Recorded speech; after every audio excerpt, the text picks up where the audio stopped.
No Excuses by Brian Tracy. Read by the author. Introduction: The Miracle of Self-Discipline.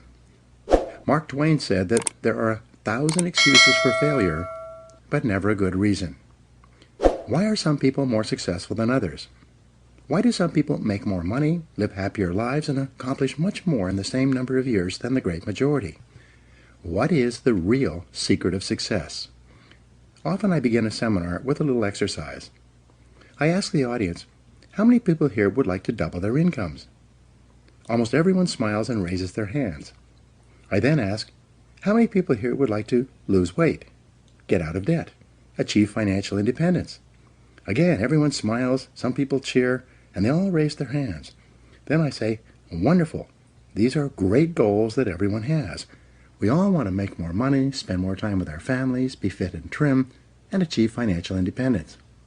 Not only do we all want the same things, but we all know what we have to do to achieve them. And we all intend to do those things sometime. But before we get started, we decide that we need to take a little vacation to a wonderful fantasy place called Someday I'll. We say that, someday I'll read that book. Someday I'll start that exercise program. Someday I'll upgrade my skills and earn more money. Someday I'll get my finances under control and get out of debt. Someday I'll do all the things that I know I need to do to achieve all my goals. Someday. Probably 80% of the population lives on someday I'll most of the time.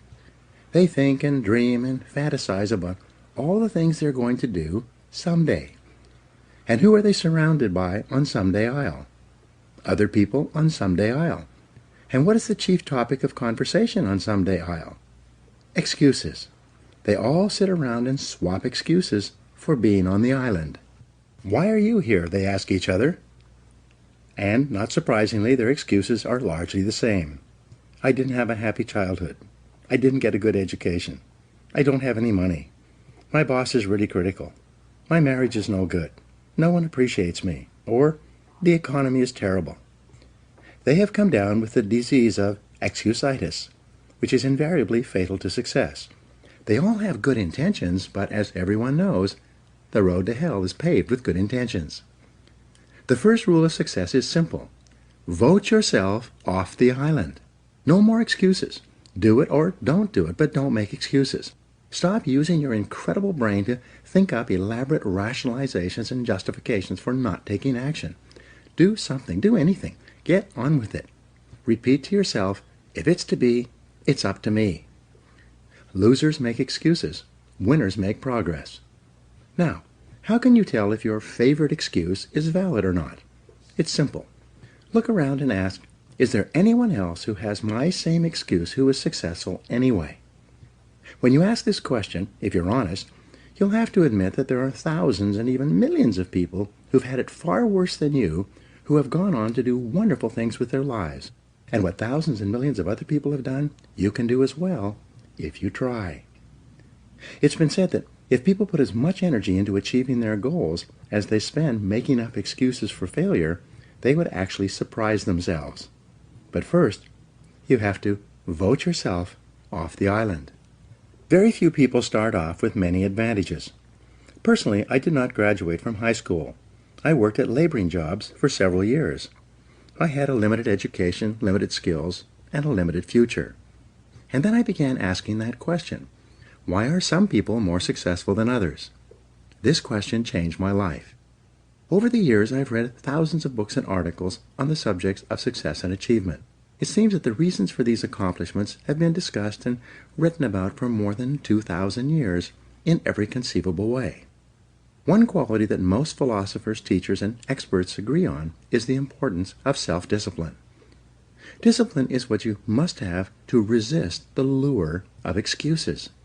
It is self-discipline that enables you to vote yourself off the island. It is the key to a great life, and without it, no lasting success is possible. The development of self-discipline changed my life, and it will change yours as well. By continually demanding more from myself, I became successful in sales and then in management. I caught up on my schooling and took an MBA degree in my 30s, which required thousands of hours of determined study. I imported Suzuki vehicles into Canada before anyone else, set up 65 dealerships, and sold $25 million worth of the vehicles. And this is all after I had started with no knowledge of the industry. What I had, however, was the discipline and determination to learn what I needed to know, and then to apply and do what I needed to do. I got into real estate development with no knowledge or experience, applied the power of discipline, which was then backed by hundreds of hours of work and study. I then went on to build shopping centers, industrial parks, office buildings, and residential subdivisions. With self-discipline, I have built successful businesses in training, consulting, speaking, writing, recording, and distribution. My audio and video programs, books, seminars, and training programs have sold more than $500 million worth in 36 languages in 54 countries. Over the years, I've consulted for more than 1,000 companies and trained more than 5 million people in live seminars and talks. In every case, the practice of self-discipline has been essential to my success. I discovered that you can achieve almost any goal you set for yourself if you have the discipline to pay the price, to do what you need to do, and to never give up. So who should read this book? This book is written for ambitious, determined men and women who want to achieve everything that is possible for them in life. It is written for people who are hungry to do more, to have more, and to be more than they ever have been before. Perhaps the most important insight of all with regard to success is that to achieve greatly, you must become a different person. It is not the material things you accomplish or acquire that matter so much as it is the quality of the person that you must become to accomplish well above the average. The development of self-discipline is the high road that makes everything possible for you. This book will serve as your step-by-step guide to becoming a remarkable person who is capable of making remarkable achievements. A chance encounter reveals the reason for success. Some years ago, I was attending a conference in Washington, D.C. During the lunch break, I was eating at a nearby food fair.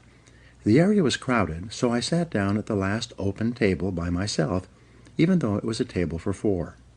A few minutes later, an older gentleman and a younger woman who appeared to be his assistant came along, carrying trays of food and obviously looking for a place to sit. Having lots of room at my table, I immediately arose and invited the older gentleman to join me. He was hesitant, but I insisted. Finally, he sat down quite thankfully, and we began to chat over lunch. It turned out that his name was Kopmeyer. As it happened, I immediately knew who he was. He was a legend in the field of success and achievement. Kopmeyer had written 4 best-selling books, each of which contained 250 success principles that he had derived from more than 50 years of research and study. I had read all 4 books from cover to cover, each more than once.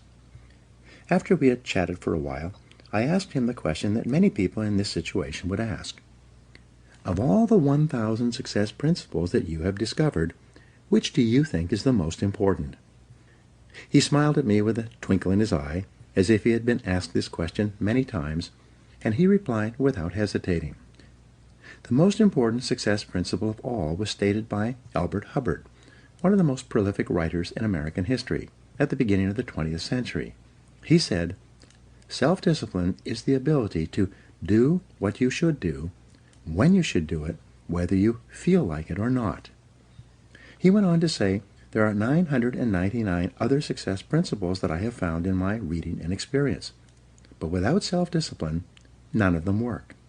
With self-discipline, they all work." Thus, self-discipline is the key to personal greatness. It's the magic quality that opens all doors for you and makes everything else possible. With self-discipline, the average person can rise as far and as fast as his talents and intelligence can take him. But without self-discipline, a person with every blessing of background, education, and opportunity will seldom rise above mediocrity. Your 2 worst enemies. Just as self-discipline is the key to success, the lack of self-discipline is the major cause of failure, frustration, underachievement, and unhappiness in life. It causes us to make excuses and sell ourselves short. Perhaps the 2 biggest enemies of success, happiness, and personal fulfillment are first, the path of least resistance, and second, the expediency factor. The path of least resistance is what causes people to take the easy way in almost every situation. They seek shortcuts to everything. They arrive at work at the last minute and leave at the first opportunity. They look for get-rich-quick schemes and easy money.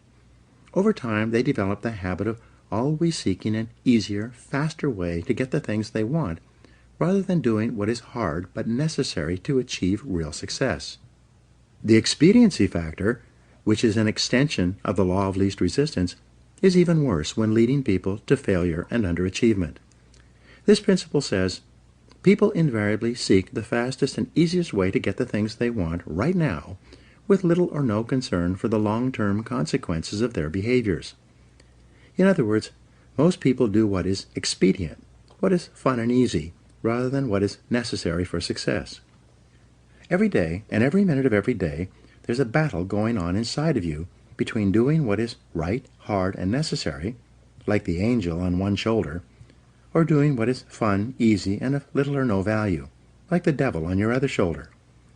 Every minute of every day you must fight and win this battle with the expediency factor and resist the pull of the path of least resistance if you truly desire to become everything you are capable of becoming. Take control of yourself. Another definition of self-discipline is self-mastery. Success is only possible when you can master your own emotions, appetites, and inclinations. People who lack the ability to master their appetites become weak and dissolute, as well as unreliable in other things as well. Self-discipline can also be defined as self-control. Your ability to control yourself and your actions, control what you say and do, and ensure that your behaviors are consistent with your long-term goals and objectives is the mark of the superior person. Discipline has been defined as self-denial. This requires that you deny yourself the easy pleasures, the temptations that lead so many people astray, and instead discipline yourself to do only those things that you know are right for the long term and appropriate for the moment. Self-discipline requires delayed gratification, the ability to put off satisfaction in the short term in order to enjoy greater rewards in the long term. Think long term. Sociologist Dr. Edward Banfield of Harvard University conducted a 50-year study into the reasons for upward socioeconomic mobility in America. He concluded that the most important single attribute of people who achieved great success in life was long-time perspective. Banfield defined time perspective as the amount of time an individual takes into consideration when determining his present actions. In other words, the most successful people are long-term thinkers. They look into the future as far as they can to determine the kind of people they want to become and the goals they want to achieve. They then come back to the present and determine the things that they will have to do or not do to achieve their desired futures. This practice of long-term thinking applies to work, career, marriage, relationships, money, and personal conduct, each of which is covered in the pages ahead. Successful people make sure that everything they do in the short term is consistent with where they want to end up in the long term. They practice self-discipline at all times. Perhaps the most important word in long-term thinking is sacrifice. Superior people have the ability throughout their lives to make sacrifices in the short term, both large and small, so as to assure greater results and rewards in the long term. You see this willingness to sacrifice in people who spend many hours and even years preparing, studying, and upgrading their skills to make themselves more valuable so that they can have a better life in the future, rather than spending most of their time socializing and having fun in the present. Longfellow once wrote, "Those heights by great men won and kept were not achieved by sudden flight, but they, while their companions slept, were toiling upward in the night." Your ability to think, plan, and work hard in the short term, and to discipline yourself to do what is right and necessary before you do what is fun and easy, is the key to creating a wonderful life for yourself. Your ability to think long-term is a developed skill. As you get better at it, you become more able to predict with increasing accuracy what is likely to happen to you in the future as the result of your actions in the present. This is a quality of the superior thinker. Short-term gain can cause long-term pain. There are two laws that you fall victim to when you fail to practice self-discipline. The first is called the law of unintended consequences. This law states that the unintended consequences of an action can be far worse than the intended consequences of that behavior because of a lack of long-term thinking. The second law is the law of perverse consequences, which says that a short-term action aimed at immediate gratification can lead to perverse or the opposite consequences from those at which it was aimed. For example, you might make an investment of time, money, or emotion with the desire and intent to be better off and happier as a result. But because you acted without carefully thinking or doing your homework, the consequences of your behavior turned out to be far worse than if you had done nothing at all. Every person has had this experience, and usually more than once. The common denominator of success. Herbert Gray, a businessman, conducted a long-term study searching for what he called the common denominator of success. After 11 years, he finally concluded that the common denominator of success was that successful people make a habit of doing the things that unsuccessful people don't like to do. And what were these things? It turned out that the things that successful people don't like to do are the same things that failures don't like to do either. But successful people do them anyway, because they know that this is the price they will have to pay if they want to enjoy greater success and rewards in the future. What Gray found was that successful people are more concerned with pleasing results, whereas failures were more concerned about pleasing methods. Successful, happy people were more concerned with the positive, long-term consequences of their behaviors, whereas unsuccessful people were more concerned with personal enjoyment and immediate gratification. Motivational speaker Dennis Waitley has said that the top people were those who were more concerned with activities that were goal-achieving, whereas average people were more concerned with activities that were tension-relieving. Dinner before dessert. The simplest rule in the practice of self-discipline is to eat dinner before dessert. In a meal, there is a logical order of dishes, and dessert comes last. First, you eat the main courses and clean your plate.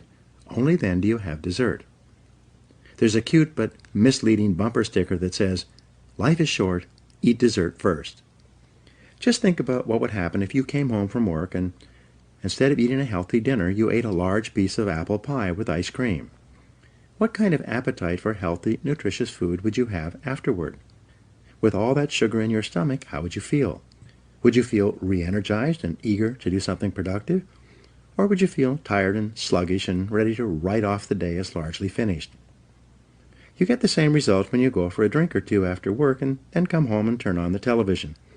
These are simply different forms of dessert that largely eliminate your ability to do anything useful for the rest of the evening. Perhaps the worst part of all is that whatever you do repeatedly soon becomes a habit, and a habit once formed is hard to break. The habit of taking the easy way, of doing what is fun and enjoyable, or eating dessert before dinner, becomes stronger and stronger, and it leads inevitably to personal weakness, underachievement, and failure. The habit of self-discipline. Fortunately, you can develop the habit of self-discipline. The regular practice of disciplining yourself to do what you should do, when you should do it, whether you feel like it or not, becomes stronger and stronger as you practice it. You simply refuse to make excuses. Bad habits are easy to form, but hard to live with. Good habits are hard to form, but easy to live with. And, as Goethe said, everything is hard before it's easy. It's hard to form the habits of self-discipline, self-mastery, and self-control, but once you've developed them, they become automatic and easy to practice. When the habits of self-discipline are firmly entrenched in your behavior, you start to feel uncomfortable when you're not behaving in a self-disciplined manner. The best news is that all habits are learnable. You can learn any habit you need to learn in order to become the kind of person that you want to become. You can become an excellent person by practicing self-discipline whenever it's called for. Every practice of self-discipline strengthens every other discipline. Unfortunately, every weakness in discipline weakens your other disciplines as well. To develop the habit of self-discipline, you first make a firm decision about how you will behave in a particular area of activity. You then refuse to allow exceptions until the habit of self-discipline in that area is firmly established. Each time you slip, as you will, you resolve once again to keep practicing self-discipline until it becomes easier for you to behave in a disciplined way than to behave in an undisciplined way.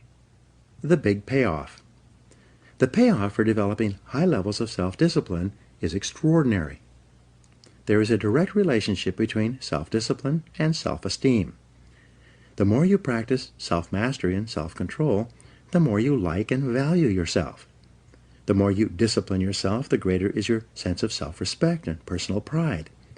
The more you practice self-discipline, the better is your self-image. You see yourself and think about yourself in a more positive way. You feel happier and more powerful as a person. The development and maintenance of the habit of self-discipline is a lifelong task, an ongoing battle. It never ends. The temptation to follow the path of least resistance and the expediency factor lurk continually in the back of your mind. They are always waiting for an opportunity to pounce, to lead you astray into doing what is fun, easy, and unimportant, rather than what is hard, necessary, and life-enhancing. Napoleon Hill concluded his best-selling book of the same name by saying that self-discipline is the master key to riches. Self-discipline is the key to self-esteem, self-respect, and personal pride. The development of self-discipline is your guarantee that you will eventually overcome all your obstacles and create a wonderful life for yourself. The ability to practice self-discipline is the real reason why some people are more successful and happy than others. How this book is written. In the pages ahead, I will describe the 21 areas in life in which the practice of self-discipline is vital to fulfilling your full potential and achieving everything that is possible for you. This book is divided into 3 sections for greater ease of use. Part 1 is entitled Self-Discipline and Personal Success. In these 7 chapters, you will learn how to release more and more of your personal potential by practicing self-discipline in every area of your personal life, including setting goals, building character, accepting responsibility, developing courage, and backing everything you do with persistence and determination. In the 7 chapters of Part 2, you will learn how to achieve vastly more than ever before in the areas of business, sales, and personal finance. You learn why and how self-discipline is essential to becoming a leader in your field, to operating a business more profitably, to making more sales, investing more intelligently, and managing your time for maximum results. Finally, in the 7 chapters of Part 3, you will learn how to apply the miracle of self-discipline to your personal life. You will learn how to practice self-discipline in the areas of happiness, health, fitness, marriage, children, friendship, and the attainment of peace of mind. You will learn how to enhance the quality of your life and your relationships in every area. In each chapter, I will show you how you can incorporate higher levels of self-discipline and self-mastery into everything you do. In the pages ahead, you will learn how to take complete control over your own personal and professional development and how to become a stronger, happier, more self-confident person in every area of your life that is important to you. You will learn how to break old habits that may be holding you back and how to develop the habits of self-reliance, self-determination, and self-discipline that will enable you to set and achieve any goal. You'll learn how to take complete control over your mind, your emotions, and your future. When you master the power of self-discipline, you will become unstoppable, like a force of nature. You will never make excuses for not making progress. You will accomplish more in the next few months and years than most people accomplish in a lifetime.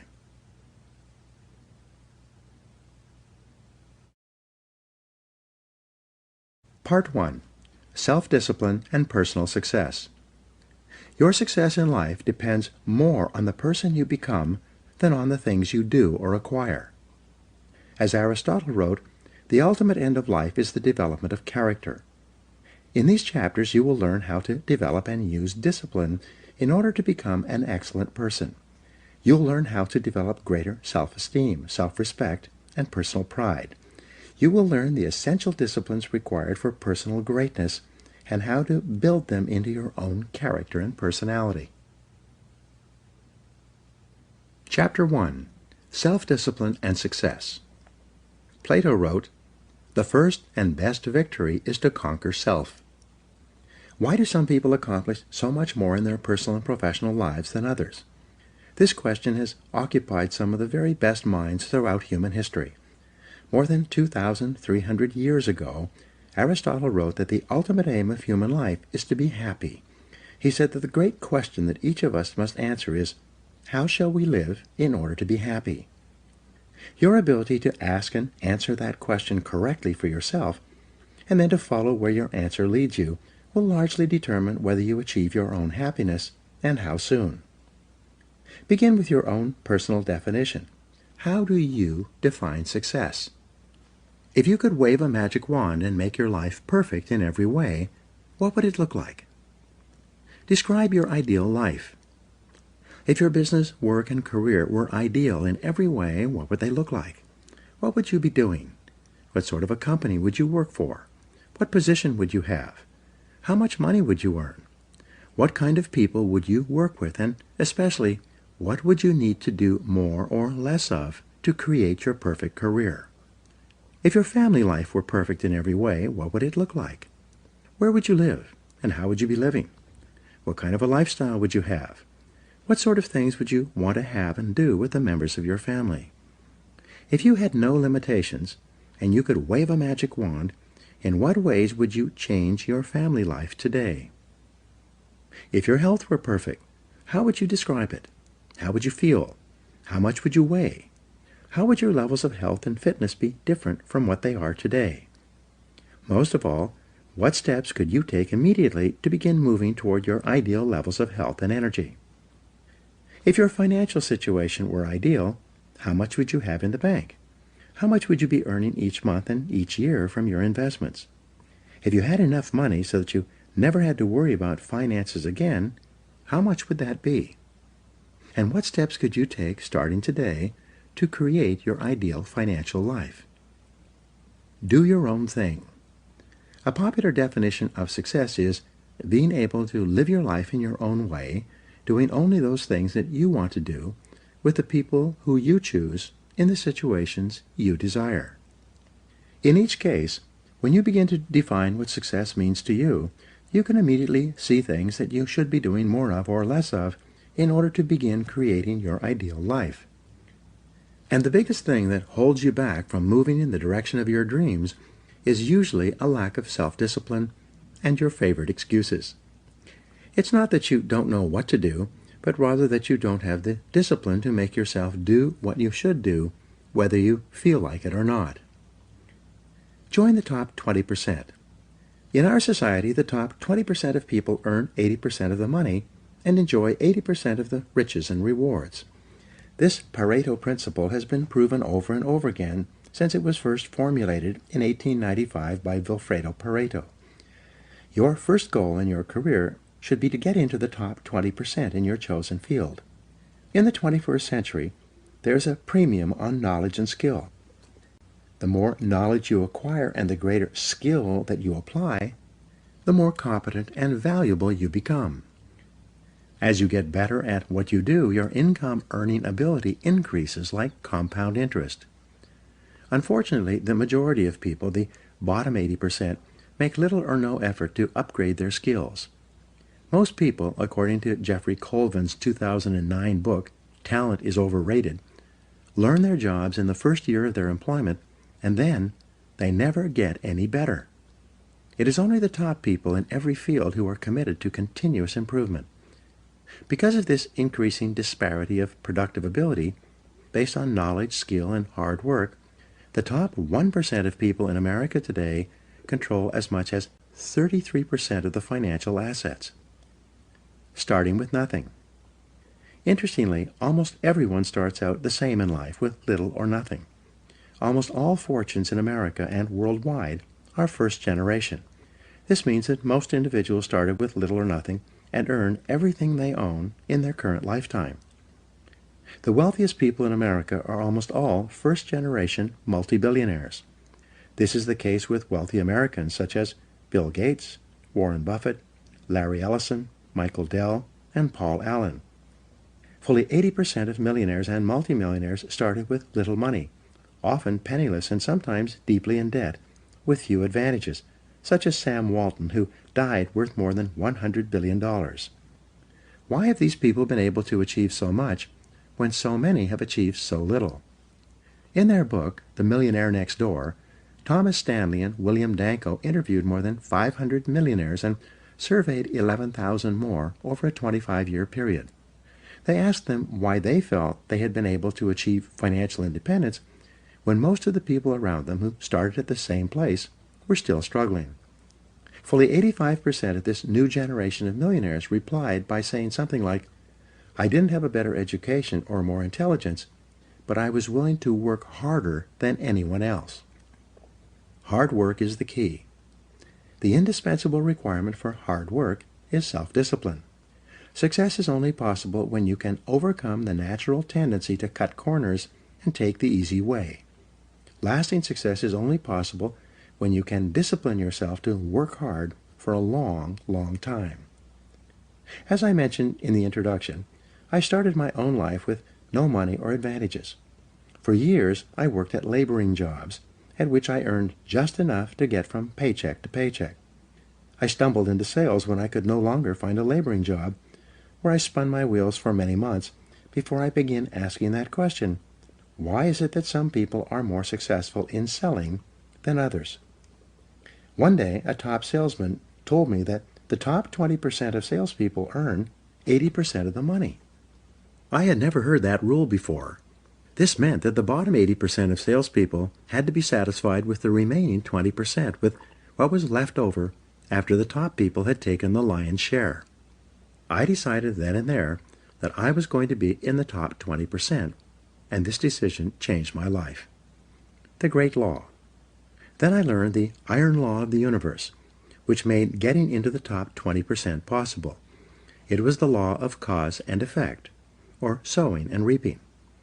This law says that for every effect there is a specific cause or series of causes.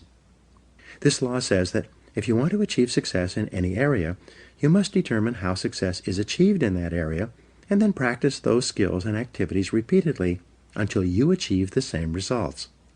Here's the rule. If you do what other successful people do over and over again, nothing can stop you from eventually enjoying the same rewards that they do. But if you don't do what successful people do, nothing can help you. The law of sowing and reaping from the Old Testament is a variation of the law of cause and effect. It says that, "Whatsoever a man soweth, that also shall he reap." This law says that whatever you put in, you get out. It also says that whatever you are reaping today is a result of what you have sown in the past. So if you're not happy with your current crop, it's up to you starting today to plant a new crop, to begin doing more of those things that lead to success, and to stop engaging in those activities that lead nowhere. Success is predictable. Success is not an accident. Sadly, failure is not an accident either. You succeed when you do what other successful people do over and over until these behaviors become a habit. Likewise, you fail if you don't do what successful people do. In either case, nature is neutral. Nature does not take sides. Nature doesn't care. What happens to you is simply a matter of law, the law of cause and effect. You can look at yourself as a machine with a default mechanism. Your default mechanism is the almost irresistible attraction of the expediency factor and the path of least resistance that I described in the introduction. In the absence of self-discipline, your default mechanism goes off automatically. This is the main cause of underachievement and the failure to realize your true potential. When you are not working deliberately, consciously, and continuously to do, be, and have those things that constitute success for you, your default mechanism is at work. You end up doing those fun, easy, and low-value things in the short term that lead to frustration, financial worries, and failure in the long term. The great oil man, H.L. Hunt, who was at one time the richest self-made billionaire in the world, was once asked by a television journalist for his secrets of success. He replied there are only 3 requirements for success. First, decide exactly what it is you want in life. Second, determine the price that you're going to have to pay to get the things you want. And third, and this is most important, resolve to pay that price. One of the most important requirements for success, once you have decided what it is that you want, is the quality of willingness. Successful people are willing to pay the price, whatever it is and for as long as it takes, until they achieve the results they desire. Everyone wants to be successful. Everyone wants to be healthy, happy, thin, and rich. But most people are not willing to pay the price. Occasionally, they may be willing to pay part of the price, but they're not willing to pay the whole price. They always hold back. They always have some excuse or rationalization for not disciplining themselves to do everything that they need to do to achieve their goals. Pay the price. How can you tell when you have paid the full price of success? It's simple. Look around you. There it is. You can always tell how much of the price of success you have paid by looking at your current lifestyle and your bank account. By the law of correspondence, your outer world will, like a mirror, always reflect the person you are and the price that you have paid on the inside. There's an interesting point about the price of success. It must always be paid in full and in advance. Success, however you define it, is not like a restaurant where you pay after you've enjoyed your meal. Instead, it's like a cafeteria where you can choose whatever you want, but you must pay for it before you eat it. Motivational speaker Zig Ziglar says, "The elevator to success is out of order, but the stairs are always open." Learn from the experts. Kopmeyer, who I mentioned in the introduction, also told me that the second most important success principle after self-discipline is that you must learn from the experts. He said you will never live long enough to learn it all for yourself. If you want to be successful, your first job is to learn what you need to learn in order to achieve the success you desire. Learn from the experts. Read their books. Listen to their audio programs. Attend their seminars. Write to them or approach them directly and ask for advice. Sometimes one idea is all you need to change the direction of your life. Let me give you an example of what I mean. Some years ago, I was referred by a friend to an excellent dentist. I learned later that he had a superb reputation. He was called the dentist's dentist. He was the dentist that the other dentists went to when they needed excellent dental work. He told me that he attended every major dental conference that he could. When he was there, he attended every session, listening to dentists from all over the country and all over the world discuss the latest breakthroughs in dental technology. One week, at great sacrifice in time and money, he attended an international dental conference in Hong Kong. At that conference, he sat in on a session given by a Japanese dentist who had discovered a new technology in cosmetic surgery that improved the appearance of teeth and enabled people to look handsome or beautiful indefinitely. He returned to San Diego and immediately began using the new technique in his practice. Soon, he became excellent in this area and developed a national reputation. Within a couple of years, people were coming to him from all over southwestern United States for this treatment. Because he had developed this expertise, he could raise his fees again and again. Eventually, he had made so much money that he was able to retire at the age of 55, financially independent and able to spend the rest of his life with his family, traveling and fulfilling his dreams. The point of this story is that by continually seeking out ideas and advice from other experts in his field, he came across a new technology that helped him become the leader in his field and saved him 10 years of hard work in order to achieve the same level of financial success. This could happen to you as well, but only if you become a lifelong student of your craft. Mental and physical fitness need to be ongoing. Achieving success is like achieving physical fitness. It is like bathing, brushing your teeth, and eating. It is something that you need to do continuously every day. Once you begin, you never stop until your life and career are over and you've achieved all the success you desire. Not long ago, I was giving a seminar in Seattle. Just before the break, I encouraged people to buy and listen to my audio programs on sales, time management, and personal success. At the break, several people came up to me to ask me questions about the seminar content. One salesman pushed his way forward and said loudly, "When you encourage people to buy your programs, you should tell them the whole truth." I asked, "How do you mean?" He went on to say, "You are not telling the whole truth about your programs. You should tell people that they only work for a certain period of time, and then they stop working." Again I asked him, "How do you mean?" He said, "Well, I came to your seminar about 5 years ago, and I was completely convinced by your presentation. I bought all your programs and began listening to them. I read every day in sales, and you were right. Over the next 3 years, I tripled my income and became the top seller in my company. But then, my income flattened out and has not increased at all over the last 2 years. The fact is that your materials stop working after a certain point." I then asked him in front of all these other people, "What happened to you 2 years ago when your income flattened out and stopped increasing?" He searched his memory, thought for a while, and said, "Well, I was selling so much that I was hired away by another company. Ever since I started my new job, my income has remained flat." I asked him, "What did you do differently in your new job in comparison with your previous job?" He started to answer, and then he stopped. A shocked look came over his face. Finally, he replied, "Oh my gosh, I stopped doing it. When I changed jobs, I stopped reading in sales. I stopped listening to audio programs. I stopped attending seminars. I stopped doing it." He walked away, shaking his head, muttering to himself, "I stopped doing it. I stopped doing it. I stopped doing it." Becoming an expert in your field, continually upgrading your skills, which I will talk about in Chapter 5, is like physical fitness. If you stop exercising for any period of time, you don't maintain your fitness at the same level. You begin to decline. Your body and your muscles become softer and weaker. You lose your strength, flexibility, and stamina. In order to maintain them, you must keep working at them every day, every week, and every month.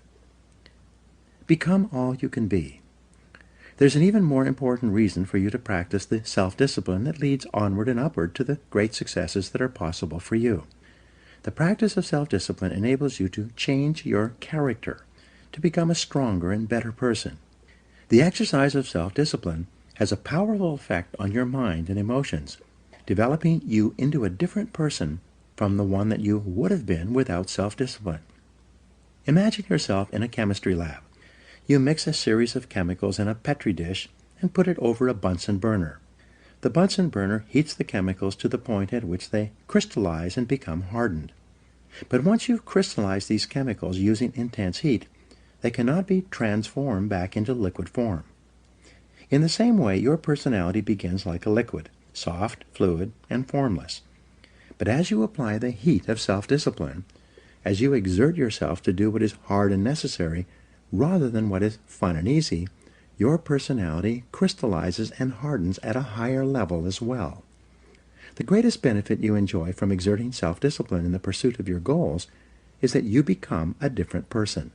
You become stronger and more resolute. You develop greater self-control and determination. You actually shape and strengthen your personality and transform yourself into a better person. The rule is that to become someone that you have never been before, you must do something that you have never done before. This means that to develop a superior character, you must exert ever higher levels of self-discipline and self-mastery on yourself. You must do the things that average people don't like to do. Another success principle is that to achieve something that you've never achieved before, you must learn and practice qualities and skills that you've never had before. By practicing self-discipline, you become a new person. You become better, stronger, and more clearly defined. You develop higher levels of self-esteem, self-respect, and personal pride. You move yourself up the ladder of human evolution and become a person of higher character and resolve. Success is its own reward. The wonderful thing about the achievement of success is that every step in that direction is rewarding in itself. Each step you take toward becoming a better person and accomplishing more than you ever have before makes you feel happier, more confident, and more fulfilled. You've heard it said that nothing succeeds like success.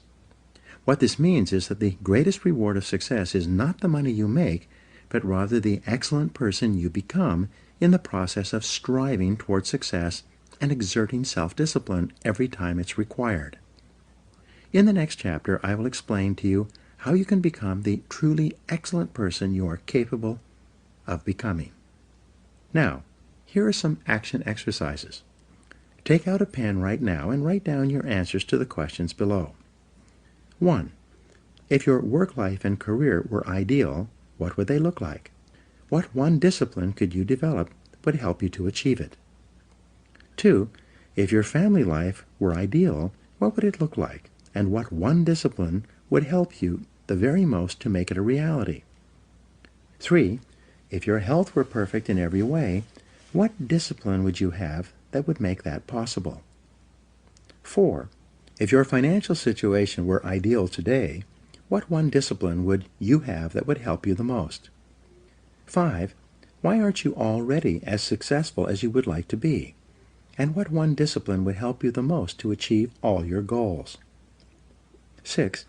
What one skill could you develop that would help you to realize more of your goals? And 7.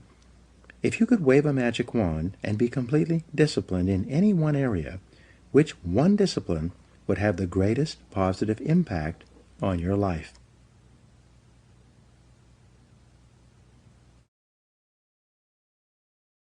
Chapter 2.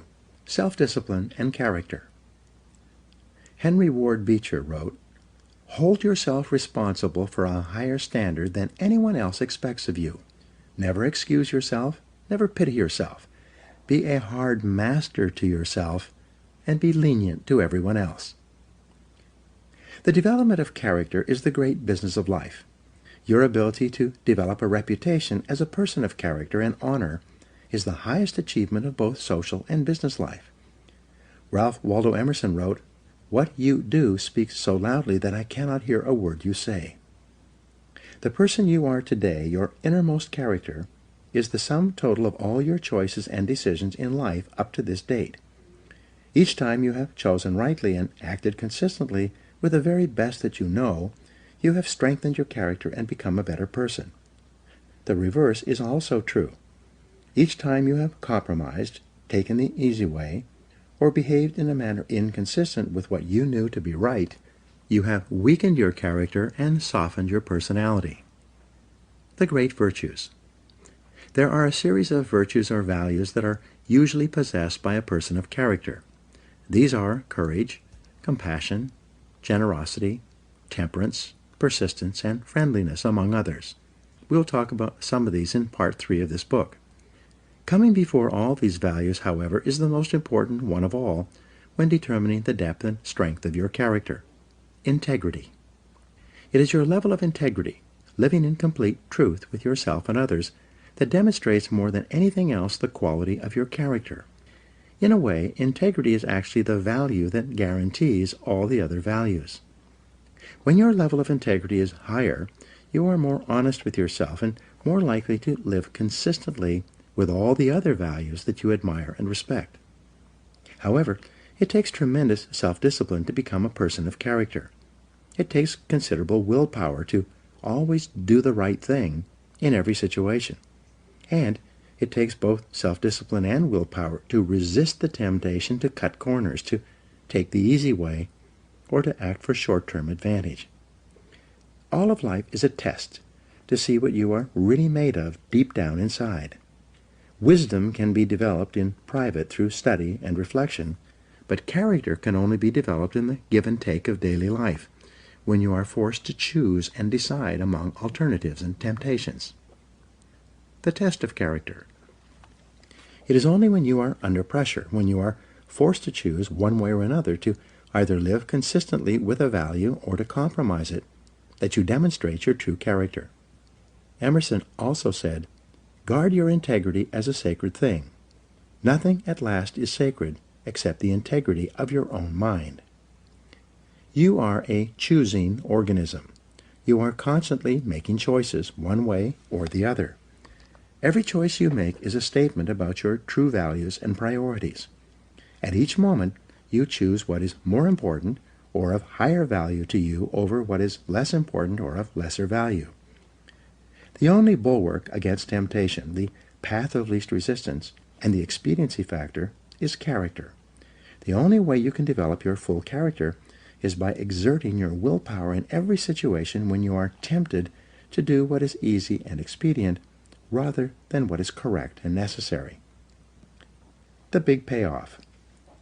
The payoff for becoming a person of character, for exercising your willpower and self-discipline to live consistently with the very best that you know, is tremendous. When you choose the higher value over the lower, the more difficult over the easy, the right over the wrong, you feel good about yourself. Your self-esteem increases. You like and respect yourself more. You have a greater sense of personal pride. In addition to feeling excellent about yourself when you behave with character, you also earn the respect and esteem of all the people around you. They will look up to you and admire you. Doors will be opened for you. People will help you. You'll be paid more, promoted faster, and given even greater responsibilities. As you become a person of honor and character, opportunities will appear all around you. On the other hand, you can have all the intelligence, talent, and ability in the world, but if people do not trust you, you will never get ahead. People will not hire you, and if they do, they will de-hire you as soon as possible. Financial institutions will not lend you money. Because birds of a feather flock together, the only associates, never friends, you will ever have will be other people of questionable character. Furthermore, since the people you associate with have a major effect on your attitude and personality, you make or break your entire life with the quality of your character or the lack thereof. The development of character. Aristotle wrote, "All advancement in society begins with the development of the character of the young."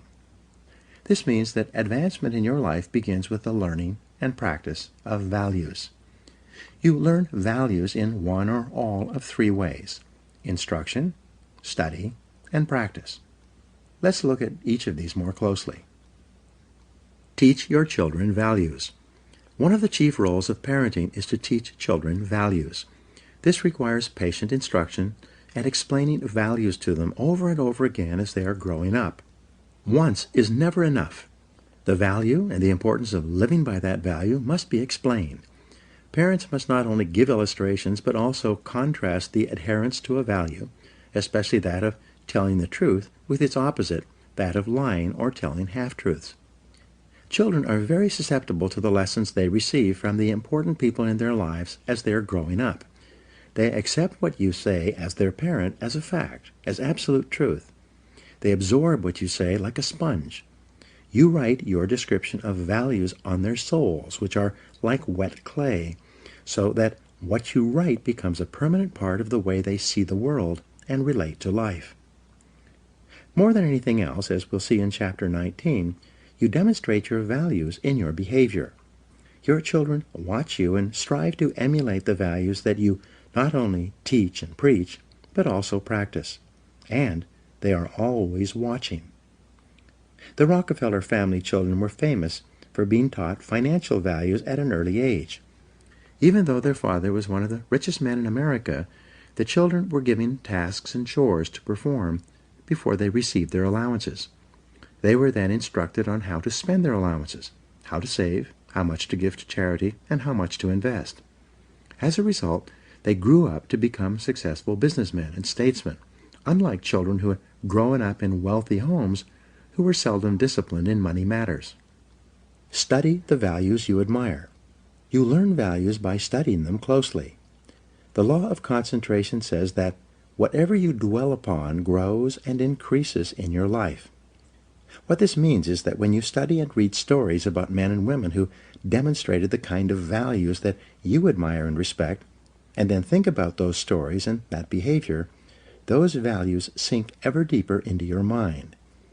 Once these values are programmed into your subconscious, they create a propensity within you to behave consistently with those values when the situation requires them.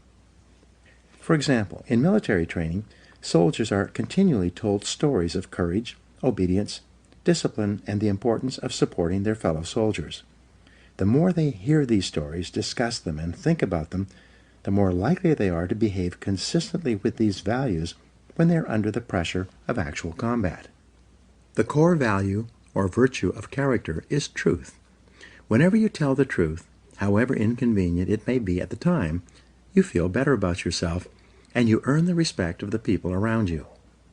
One of the highest accolades you can pay another person is to say that he or she always tells the truth. Emulate the people you most admire. Much of your character is determined by the people you most admire, both living and dead. Who are they? Looking over your life and history, make a list of the people whom you most admire, and next to their names, write out the virtues or values that they most represent to you. If you could spend an afternoon with anyone, living or dead, what one person would you choose? Why would you choose that person? What would you talk about during your afternoon together? What questions would you ask, and what would you want to learn? Consider this as well. Why would that person want to spend an afternoon with you? What are the virtues and values that you have developed that make you a valuable and interesting person? What makes you special? Practice the values you respect. You develop values by practicing them whenever they are called for. As the Roman Stoic philosopher Epictetus said, "Circumstances do not make the man, they merely reveal him to himself." When a problem occurs, people tend to react automatically based on the highest values that they have developed up to that moment. We develop values by repetition, by behaving consistently with a particular value over and over again until it becomes a habit and locks in so that we come to practice it automatically. Men and women with highly developed characters behave in a manner consistent with their highest values, and they do so without thought or hesitation. There's no question in their minds about whether or not they are doing the right thing. The structure of personality. The psychology of character involves the three parts of your personality: your self-ideal, your self-image, and your self-esteem. Your self-ideal is that part of your mind composed of your values, virtues, ideals, goals, aspirations, and your idea of the very best person that you could possibly be. In other words, your self-ideal is composed of those values that you most admire in others and most aspire to possess in yourself. The most important part of your self-ideal is summarized in the word clarity. Superior people are those who are absolutely clear about who they are and what they believe. They have complete clarity about the values they believe in and what they stand for. They are not confused or indecisive. They are firm and resolute when it comes to any decision in which a value is involved. On the other hand, weak and irresolute people are fuzzy and unclear about their values. They have only a vague notion of what is right or wrong in any situation. As a result, they take the path of least resistance and act expediently. They do whatever seems to be the fastest and easiest thing to get what they want in the short term, giving little or no consideration or concern about the consequences of their acts. The evolution of character. In biology, life forms are categorized from the least to the most complex, from single-celled plankton all the way up to the increasingly complex spectrum of life to the human being. Similarly, human beings can be organized along a spectrum as well, from the least to the most developed. The lowest forms of humans are those with no values, virtues, or character. These people always act expediently and take the path of least resistance in their search for immediate gratification. At the highest levels of development of the human race, however, are those men and women of complete integrity, who would never compromise their honesty or their character for anything, including the threat of financial loss, pain, or even death. George Washington is famous for his honesty, which was demonstrated in the story in which he admitted that he had cut down the cherry tree. In the same vein, the Founding Fathers of the United States wrote that, "We hereby pledge our lives, our fortunes, and our sacred honor to the signing of the Declaration of Independence." In his book, Trust, the Social Virtues and the Creation of Prosperity, philosopher Francis Fukuyama observed that societies worldwide can be divided into two kinds: high trust and low trust. He also argues that the highest trust societies, those in which integrity is most admired, encouraged, and respected, are also the most law-abiding, free, and prosperous. At the other end of the societal spectrum, however, are those societies characterized by tyranny, thievery, dishonesty, and corruption. Each of these are, without exception, both undemocratic and poor. Trust is the key. Trust is the lubricant of human relationships. Where there is high trust among and between people, economic activity flourishes and there are opportunities for all. On the other hand, where there is low trust, economic resources are squandered in an attempt to protect against thievery and corruption, or those resources are not available at all. In the United States, we have the Constitution and Bill of Rights. These documents lay out the rules by which Americans agree to live. They create the structure of our government and guarantee our rights. But they assume that our elected representatives will be men and women of honor, committed to protecting and defending those rights. They attempt to assure that only men and women of character can thrive and prosper over the long term in our economic, political, and social system. They aim to assure that in most cases, only men and women of character can rise to high positions in society. Although our system is not perfect and people of questionable character occasionally rise to positions of prominence, it is seldom for very long. The basic demand of Americans for honesty and integrity eventually leads to the exposure and censure of dishonest people. The demand for men and women of character continues unabated. Your self-image, your inner mirror. The second part of your personality is your self-image. This is the way we see and think about ourselves, especially prior to any event of importance. People always tend to behave on the outside consistently with the way they see themselves on the inside. This is often called our inner mirror, into which we peer before we engage in any behavior. When you see yourself as calm, positive, truthful, and possessed of high character, you behave with greater strength and personal power. Other people respect you more. You feel in control of yourself and the situation. What's more, whenever you actually behave in a manner that is consistent with your highest values, your self-image improves. You see and think about yourself in a better light. You feel happier and more confident. Your behavior and outward performance then reflects this increasingly improving inner picture you have of yourself as the very best person you can possibly be. People tend to accept you at your own evaluation of yourself, at least initially. If you see and think of yourself as an excellent person who is possessed of high character, you will treat other people with courtesy, grace, and respect. In turn, they will likewise treat you as a person of honor and character.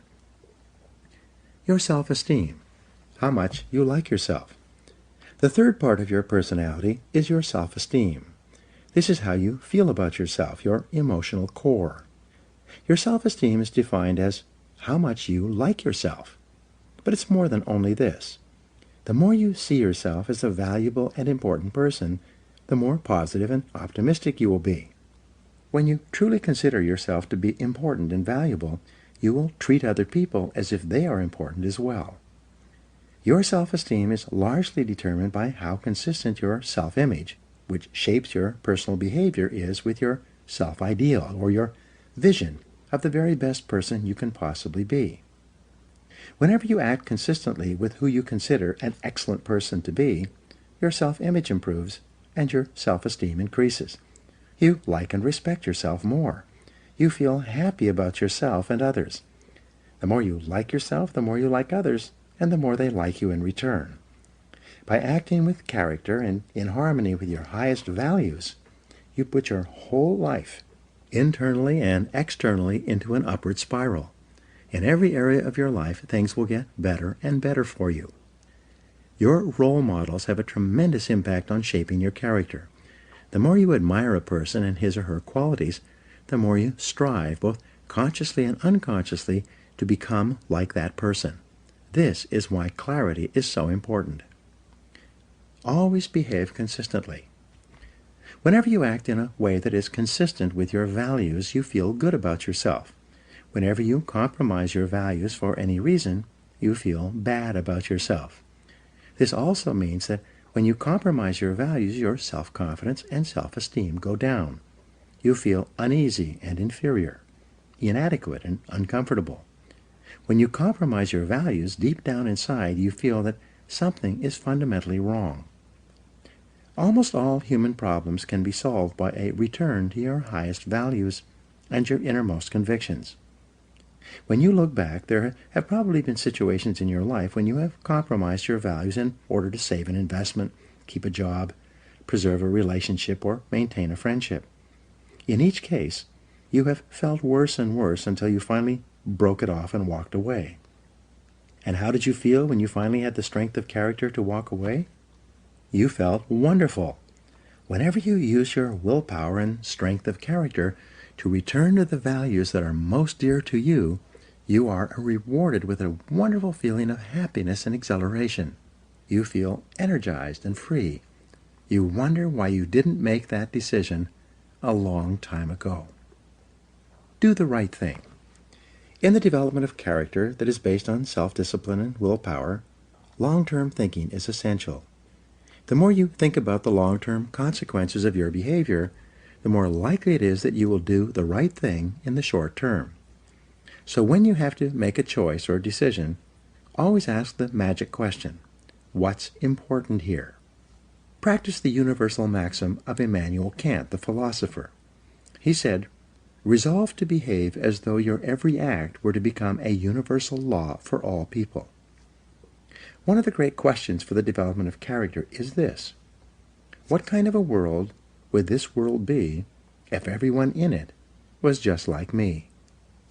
Whenever you slip, whenever you do or say something that is inconsistent with your highest values, immediately get back on your horse. Say to yourself, this is not like me, and resolve that next time you'll do better. What you dwell upon grows. If you are in a situation today in which you are not living up to your highest values, make a decision this very minute to confront the situation and straighten it out. The minute you do, you will once again feel happy and back in control. There's an old Indian story. On my shoulders are two wolves. One is a black wolf, evil, who continually tempts me to do and say the wrong things. On my other shoulder is a white wolf that continually encourages me to live up to my very best. A listener asked the old man, which of these wolves has the greatest power over you? The old man replied, the one I feed. By the law of concentration, whatever you dwell upon grows and increases in your life.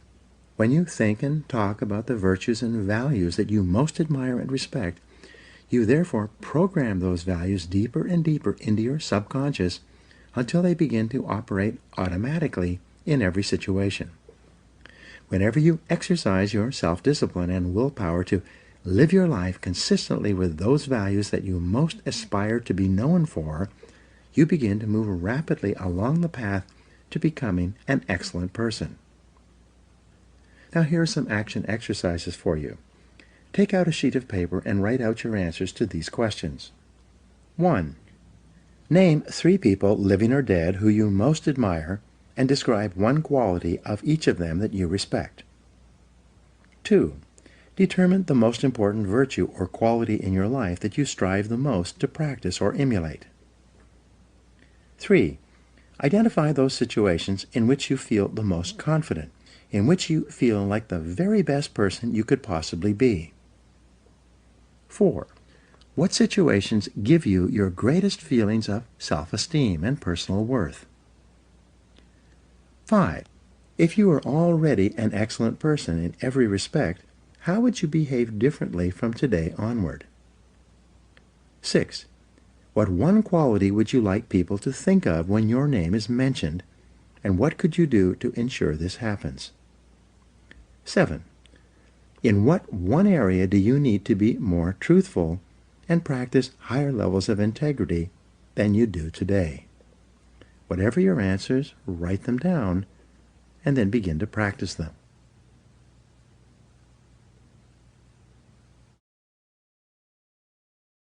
Chapter 3. Self-Discipline and Responsibility. J. Paul Getty said, the individual who wants to reach the top in business must appreciate the might and force of habit. He must be quick to break those habits that can break him, and hasten to adopt those practices that will become the habits that help him achieve the success he desires. Your ability and willingness to discipline yourself to accept personal responsibility for your life is essential to happiness, health, success, achievement, and personal leadership. Accepting responsibility is one of the hardest of all disciplines, but without it, no success is possible. The failure to accept responsibility and the attempt to foist responsibility for things in your life that make you unhappy onto other people, institutions, and situations completely distorts cause and effect, undermines your character, weakens your resolve, and diminishes your humanity. It leads to making endless excuses. My great revelation. When I was 21, I was living in a tiny apartment and working as a construction laborer. I had to get up at 5 a.m. so that I could take 3 buses to work in order to be there by 8 a.m. I didn't get home until 7 p.m., tired out from carrying construction materials all day. I was making just enough money to get by, and I had no car, almost no savings, and just enough clothes for my needs. I had no radio or television. It was in the middle of a cold winter with the temperature at minus 35 degrees Fahrenheit, so I seldom went out in the evening. Instead, if I had enough energy, I sat in my small apartment at my little table in my kitchen nook and read. One evening, late at night, as I was sitting there by myself at the table, it suddenly dawned on me that this is my life. This life was not a rehearsal for something else. The game was on, and I was the main character, as in a play. It was like a flashbulb going off in my face. I looked at myself and around me at my small apartment, and I considered the fact that I had not graduated from high school. The only work that I was qualified to do was manual labor. I earned just enough money to pay my basic expenses, and I had very little left over at the end of the month. I suddenly knew that unless I changed, nothing else was going to change. No one else was going to do it for me. In reality, no one else really cared. I realized at that moment that from that day forward, I was completely responsible for my life and for everything that happened to me. I was responsible. I could no longer blame my situation on my difficult childhood or mistakes I had made in the past. I was in charge. I was in the driver's seat. This was my life, and if I didn't do something to change it, it would go on like this indefinitely by the simple force of inertia. This revelation changed my life. I was never the same again. From that moment on, I accepted more and more responsibility for everything in my life. I accepted responsibility for doing my job better than before, rather than doing only the minimum that was necessary to avoid getting fired. I accepted responsibility for my finances, my health, and especially my future. The very next day, I went down to a local bookstore at my lunch break and began the lifelong practice of buying books with information, ideas, and lessons that could help me.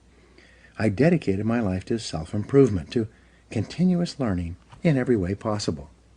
For the rest of my business life, right up to the present moment, whenever I have wanted or needed to learn something to help me, I have returned to learning, to reading, to listening to audio programs, and attending courses and seminars. I found that you could learn anything you need to learn in order to accomplish any goal you set for yourself. Over time, I learned that fully 80% of the population never accepts complete responsibility for their lives.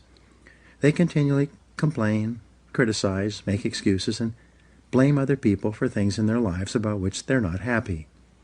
The consequences of this way of thinking, however, can be disastrous. They can sabotage all hopes for success and happiness later in life. From childhood to maturity. When you are growing up, from an early age you become conditioned to see yourself as not responsible for your life. This is normal and natural. When you're a child, your parents are in charge. They make all your decisions. They decide what food you will eat, what clothes you will wear, what toys you will play with, what home you will live in, what school you will attend, and what activities you will engage in during your spare time. Because you are young, innocent, and unknowing, you do what they want you to do. You have little choice or control. As you grow up, however, you begin to make more and more of your own decisions in each of these areas. But because of your early programming, you are conditioned unconsciously to feel that someone else is still responsible for your life, that there's still someone else out there who can or should take care of you. Most people grow up believing that if something goes wrong, someone else is responsible. Someone else is to blame. Someone else is guilty. Someone else is the villain, and they are the victim. As a result, most people make more and more excuses for the things in their lives, past and present, that make them unhappy. Get over the mistakes your parents made. If your parents criticized you or got angry with you for mistakes you made when you were growing up, you began to unconsciously assume that somehow you were at fault. If your parents punished you physically or emotionally for doing or not doing something that pleased or displeased them, you felt inferior and inadequate. When your parents withheld their love to punish you for not doing something they demanded, you might have grown up with deep feelings of guilt, unworthiness, and undeservingness. All these negative feelings could then intersect to make you feel like a victim, like you are not responsible for yourself or your life once you became an adult. The most common feeling that we have as adults, if we have been raised in a critical home environment, is the feeling that I'm not good enough. Because of this feeling, we compare ourselves unfavorably to others. We think that other people who seem to be happier or more confident are better than us. We develop feelings of inferiority. This can become an emotional trap. The fatal fallacy. If we think for any reason that others are better than us, we unconsciously assume that we must be worse than they are. If they are worth more than we are, we assume that we must be worth less.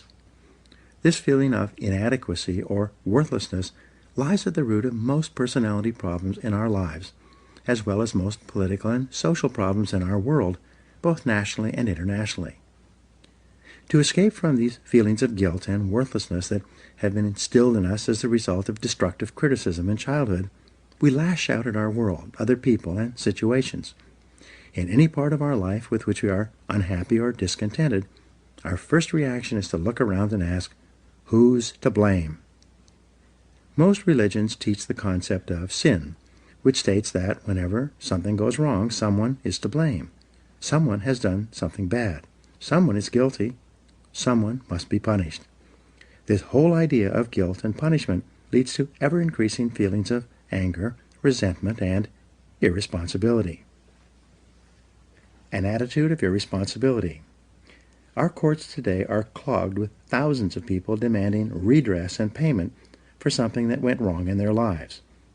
Backed up by ambitious plaintiff lawyers, people go to court demanding compensation, even if they themselves are completely at fault for what happened, especially if they are at fault. People don't want to accept responsibility. People spill hot coffee on themselves and sue the fast food restaurant that sold them the coffee in the first place. People get drunk and drive off the road and then turn around and sue the manufacturer of the 15-year-old car they were driving.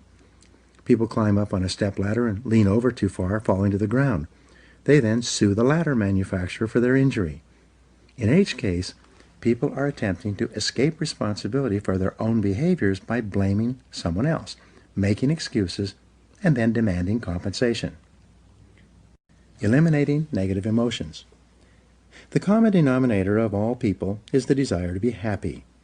In its simplest terms, happiness arises from the absence of negative emotions. Where there are no negative emotions, all that is left is positive emotions.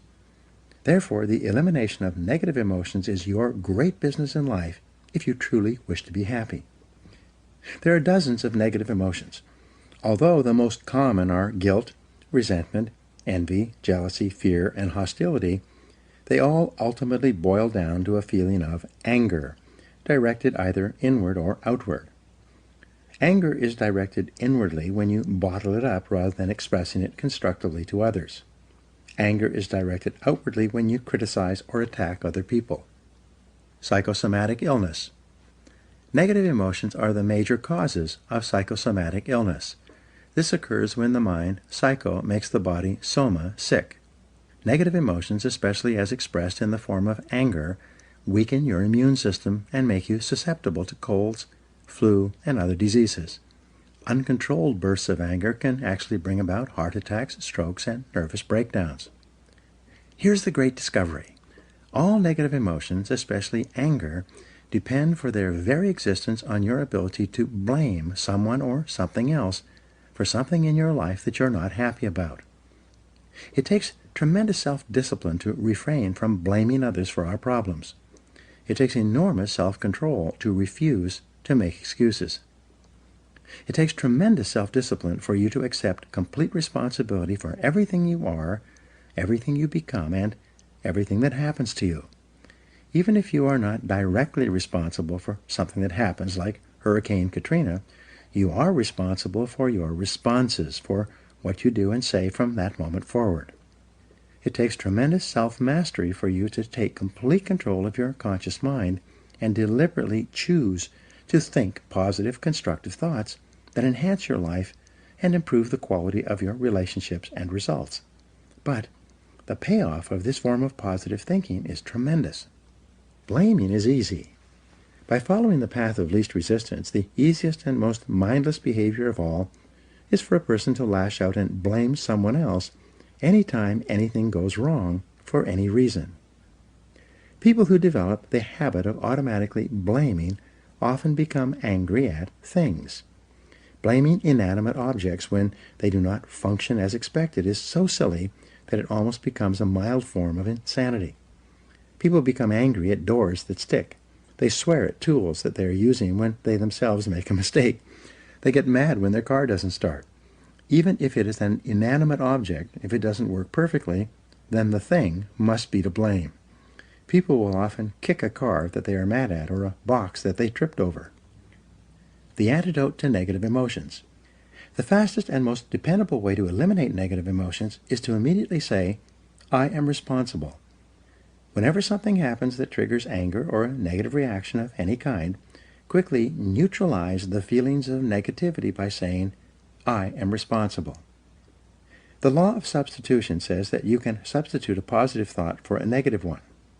Since your mind can only hold one thought at a time, when you deliberately choose the positive thought, I am responsible, you cancel out any other thought or emotion at that moment. It is not possible to accept responsibility and remain angry at the same time. It's not possible to accept responsibility and experience negative emotions. It's not possible to accept responsibility without becoming calm, clear, positive, and focused once more. As long as you are blaming someone else for something in your life that you don't like, you will remain a mental child. You continue to see yourself as small and helpless, like a victim. You continue to lash out. However, when you begin to accept responsibility for everything that happens to you, you transform yourself into a mental adult. You will see yourself as being in charge of your own life and no longer a victim. In Alcoholics Anonymous, people who are having problems with drinking attend meetings with others going through the same situation. What they have found is that until the individual accepts responsibility for his or her problems, both with alcohol and in other areas of life, no progress is possible. But after the person accepts responsibility, everything is possible. This is true with almost every difficult situation in life in which you project your unhappiness onto other people or factors outside yourself. Money and emotions. Many of our biggest problems and concerns in life have to do with money, earning it, spending it, investing it, and especially losing it. As a result, many of our negative emotions are associated with money in some way. However, the fact is that you are responsible for your financial life. You choose. You decide. You are in charge. You cannot blame your financial problems or situation on other people. You are in the driver's seat. So it is only when you accept responsibility for your income. Who chose to accept the job you are working at? Your bills. Who spent the money that put you into debt? And your investments. Who made those decisions? Can you move from becoming an economic child to an economic adult? Responsibility and control. There's a direct relationship between the acceptance of responsibility and the amount of personal control you feel you have over your life. This means that the more you accept responsibility, the greater sense of control you experience. There's also a direct relationship between the amount of control you feel you have and how positive you feel. The more you feel that you have a high sense of control in the important areas of your life, the more positive and happy you are in everything you do. When you accept responsibility, you feel strong, powerful, and purposeful. Accepting responsibility eliminates the negative emotions that rob you of happiness and contentment. In every situation, the antidote to negative emotions is to say, I am responsible. Then, look into the situation to find the reasons why you are responsible for what happened or for what is going on. Your intelligence is like a double-edged sword. It can cut in either direction. You can use your intelligence to rationalize, justify, and blame other people for things you're not happy about, or you can use your intelligence to find reasons why you are responsible for what happened and then take action to solve the problem or resolve the situation. You can make excuses or you can make progress. You choose. Even if an accident has occurred, such as your car being damaged in the parking lot while you were at work, you may not be legally at fault for the accident, but you are still responsible for your responses, for how you behave as a result of what happened. Never complain, never explain. The mark of the leader, the truly superior person, is that he or she accepts complete responsibility for the situation. It's not possible to imagine a true leader who whines and complains rather than taking action when problems and difficulties arise. This sense of responsibility is the mark of the highly developed personality. You take responsibility for your life by resolving in advance that you will not become upset or angry over something that you cannot affect or change. Just as you do not become angry about the weather, you do not become angry over circumstances and situations over which you have no control. Furthermore, you especially do not allow yourself to be angry and unhappy in the present because of unhappy experiences or situations from the past. You say, "What cannot be cured must be endured." It's amazing how many people are unhappy today because of a past event, even something that happened many years ago. Each time they think of the negative experience, they become angry or depressed once more. The good news is that at any time you can stop thinking about, discussing, and rehashing the past. You can let it go and begin thinking instead about your goals and your unlimited future. As Helen Keller said, "When you turn toward the sunshine, the shadows fall behind you." Self-mastery and self-control. Any self-discipline, self-mastery, and self-control begins with taking responsibility for your emotions. You take charge of your emotions by accepting 100% responsibility for yourself and for your responses to everything that happens to you. You refuse to make excuses, complain, criticize, or blame other people for anything. Instead, you say, "I am responsible," and then you take action of some kind. The only antidote is action. The only real antidote for anger or worry is purposeful action in the direction of your goals, which is the subject of the next chapter. Before you turn to that, however, resolve today to first take complete control of your thoughts, feelings, and actions, and then to get so busy working on things that are important to you that you don't have time to think about or express negative emotions to or about anyone for any reason. When you exert your self-discipline and willpower in the acceptance of personal responsibility for your life, you take complete control of your thoughts and feelings. By doing so, you become a much more effective, happy, and positive person in everything you do. Now here are some action exercises for you. 1. Resolve today to accept 100% responsibility for everything you are and for everything you become. Never complain, never explain. 2. Look into your past and select a person or incident that still makes you unhappy today.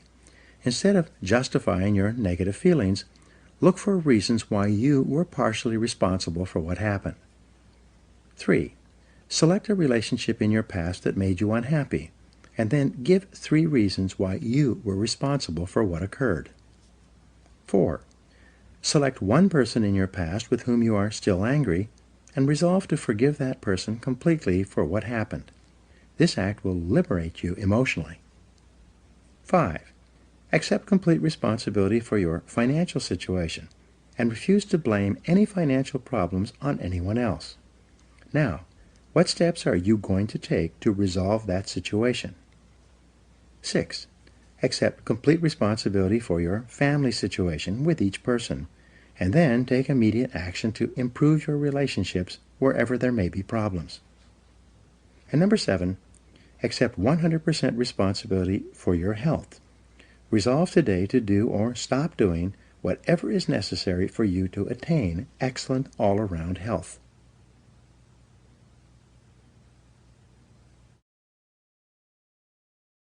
Chapter 4. Self-Discipline and Goals. Jim Rohn said, Discipline is the bridge between goals and accomplishment. Your ability to discipline yourself to set clear goals for yourself and then to work toward them every day will do more to guarantee your success than any other single factor. You need to have goals to accomplish worthwhile things in life. You've probably heard it said that you can't hit a target that you can't see. If you don't know where you're going, any road will get you there. And as Wayne Gretzky said, you miss every shot you don't take. The very act of taking the time to decide what you really want in each area of your life can change your life completely. The 3% factor. It seems that only 3% of adults have written goals and plans, and this 3% earn more than all of the other 97% put together. Why is this? The simplest answer is that if you have a clear goal and a plan to achieve it, you therefore have a track to run on every single day. Instead of being sidetracked by distractions and diversions, getting lost or going astray, more and more of your time is focused in a straight line, from where you are to where you want to go. This is why people with goals accomplish so much more than people without them. The tragedy is that most people think that they already have goals, but what they really have are hopes and wishes. However, hope is not a strategy for success, and a wish has been defined as a goal with no energy behind it. Goals that are not written down and developed into plans are like bullets without powder in the cartridge. People with unwritten goals go through life shooting blanks. Because they think they already have goals, they never engage in the hard, disciplined effort of goal setting. And this is the master skill of success.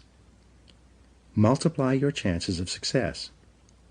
In 2006, USA Today reported a study in which researchers selected a large number of people who had made New Year's resolutions. They then divided these people into two categories: those who had set New Year's resolutions and written them down, and those who had set New Year's resolutions but had not written them down. 12 months later, they followed up on the respondents in this study, and what they found was astonishing. Of the people who had set New Year's resolutions but had not written them down, only 4% had actually followed through on their resolutions. But among the group who had written down their New Year's resolutions, an exercise requiring only a couple of minutes, 44% had followed through on them. This is a difference of more than 1,100% in success, and it was achieved by the simple act of crystallizing the resolutions on paper. The discipline of writing. In my experience working with several million people over the past 25 years, the disciplined act of writing out goals, making plans for accomplishing them, and then working on those goals daily increases the likelihood of achieving your goals by 10 times or 1,000%. This doesn't mean that writing out your goals guarantees success, but rather only that it increases the probability of success by 10 times. These are very good odds to have working in your favor, especially when there is no cost or risk involved in putting pen to paper. Just a little time. Writing is called a psychoneuromotor activity. The act of writing forces you to think and concentrate. It forces you to choose what is more important to you and your future. As a result, when you write down a goal, you impress it into your subconscious mind, which then goes to work 24 hours a day to bring your goal to reality. Sometimes I tell my seminar audiences, only 3% of adults have written goals, and everyone else works for those people. In life, you either work to achieve your own goals or you work to achieve the goals of someone else. Which is it going to be? Success versus failure mechanisms. Your brain has both a success mechanism and a failure mechanism. The failure mechanism is the temptation to follow the undisciplined path of least resistance, to do what is fun and easy rather than what is hard and necessary.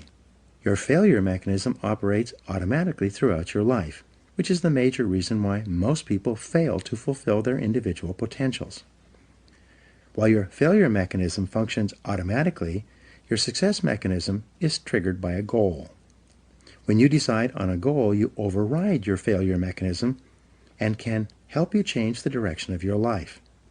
You go from being a ship without a rudder, drifting with the tide, to being a ship with a rudder, a compass, and a clear destination, sailing in a straight direction toward your goal.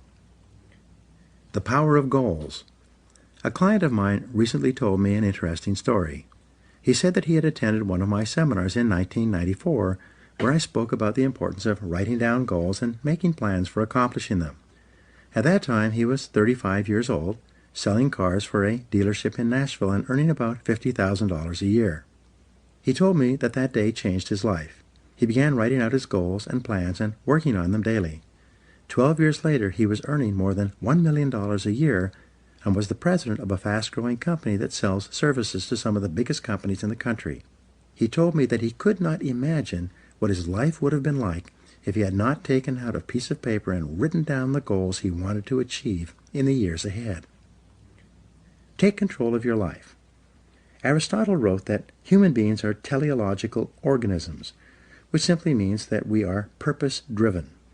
Therefore, you only feel happy and in control of your life when you have a clear goal that you are working toward each day. This also means that this ability to become a lifelong goal setter is one of the most important disciplines you will ever develop. In nature, the homing pigeon is a remarkable bird.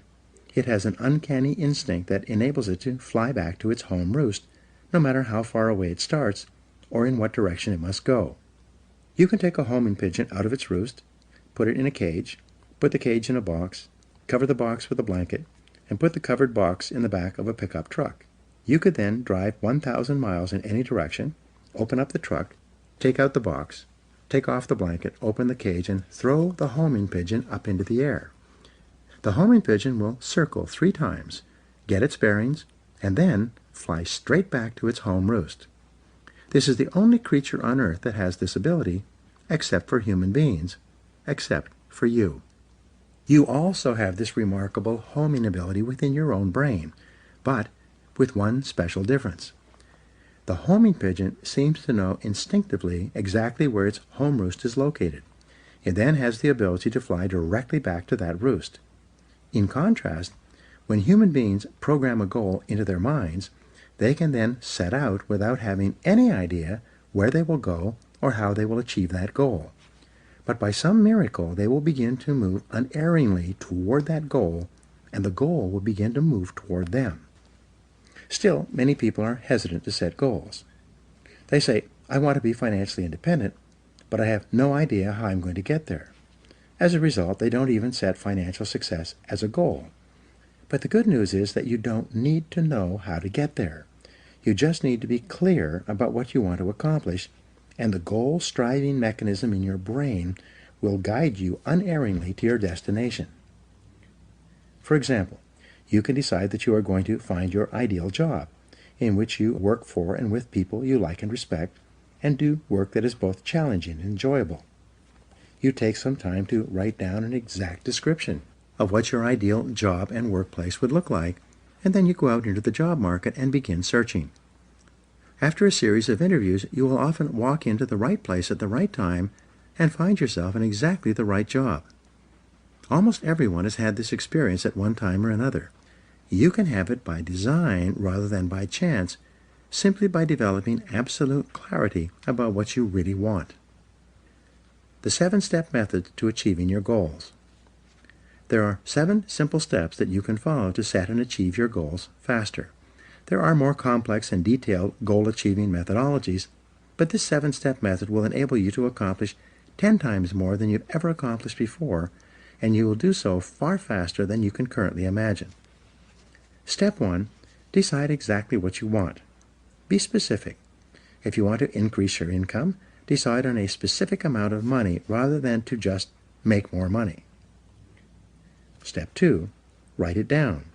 A goal that is not in writing is like cigarette smoke. It drifts away and disappears. It is vague and insubstantial. It has no force, effect, or power. But a written goal becomes something that you can see, touch, read, and modify if necessary. Step 3. Set a deadline for your goal. Pick a reasonable time period and write down the date when you want to achieve it. If it's a big enough goal, set a final deadline and then set sub-deadlines or interim steps between where you are today and where you want to be in the future. A deadline serves as a forcing system in your brain. Just as you often get more done when you're under the pressure of a specific deadline, your subconscious mind works faster and more efficiently when you have decided that you want to achieve a goal by a specific time. The rule is, there are no unrealistic goals, there are only unrealistic deadlines. What do you do if you don't achieve your goal by your deadline? Simple. You set another deadline. A deadline is just a guesstimate. Sometimes you will achieve your goal before the deadline, sometimes at the deadlines, and sometimes after the deadline. When you set your goal, it will be within the context of a certain set of external circumstances. But these circumstances may change, causing you to change your deadline as well. Be flexible. Step number 4, make a list of everything that you could think of that you could possibly do to achieve your goal. As Henry Ford said, the biggest goal can be accomplished if you just break it down into enough small steps. Make a list of the obstacles and difficulties that you will have to overcome, both external and internal, in order to achieve your goal. Make a list of the additional knowledge and skills that you will require in order to achieve your goal. Make a list of the people whose cooperation and support you will require to achieve your goal. Make a list of everything that you can think of that you will have to do, and then add to this list as new tasks and responsibilities occur to you. Keep writing until your list is complete. Step 5. Organize your list by both sequence and priority. A list of activities organized by sequence requires that you decide what you need to do first, what you need to do second, and what you need to do later on. In addition, a list organized by priority enables you to determine what is more important and what is less important. Sometimes sequence and priority are the same, but often they are not. For example, if you want to start a particular kind of business, the first item in order of sequence might be for you to purchase a book or enroll in a course on that business. But what is most important is your ability to develop a business plan based on complete market research that you can use to gather the resources you need and actually start the business you have in mind. Step 6. Take action on your plan immediately. Take the first step, and then the second step, and the third step. Get going, get busy, move quickly, don't delay. Remember, procrastination is not only the thief of time, it's the thief of life. The difference between success and failures in life is simply that winners take the first step. They are action-oriented. As they said in Star Trek, they go boldly where no man has ever gone before. Winners are willing to take action with no guarantees of success. Though they're willing to face failure and disappointment, they're always willing to take action as well. Step 7. Do something every day that moves you in the direction of your major goal. This is the key step that will guarantee your success. Do something 7 days a week, 365 days a year. Do anything that moves you at least one step closer to the goal that is most important to you at that time. When you do something every day that moves you in the direction of your goal, you develop momentum.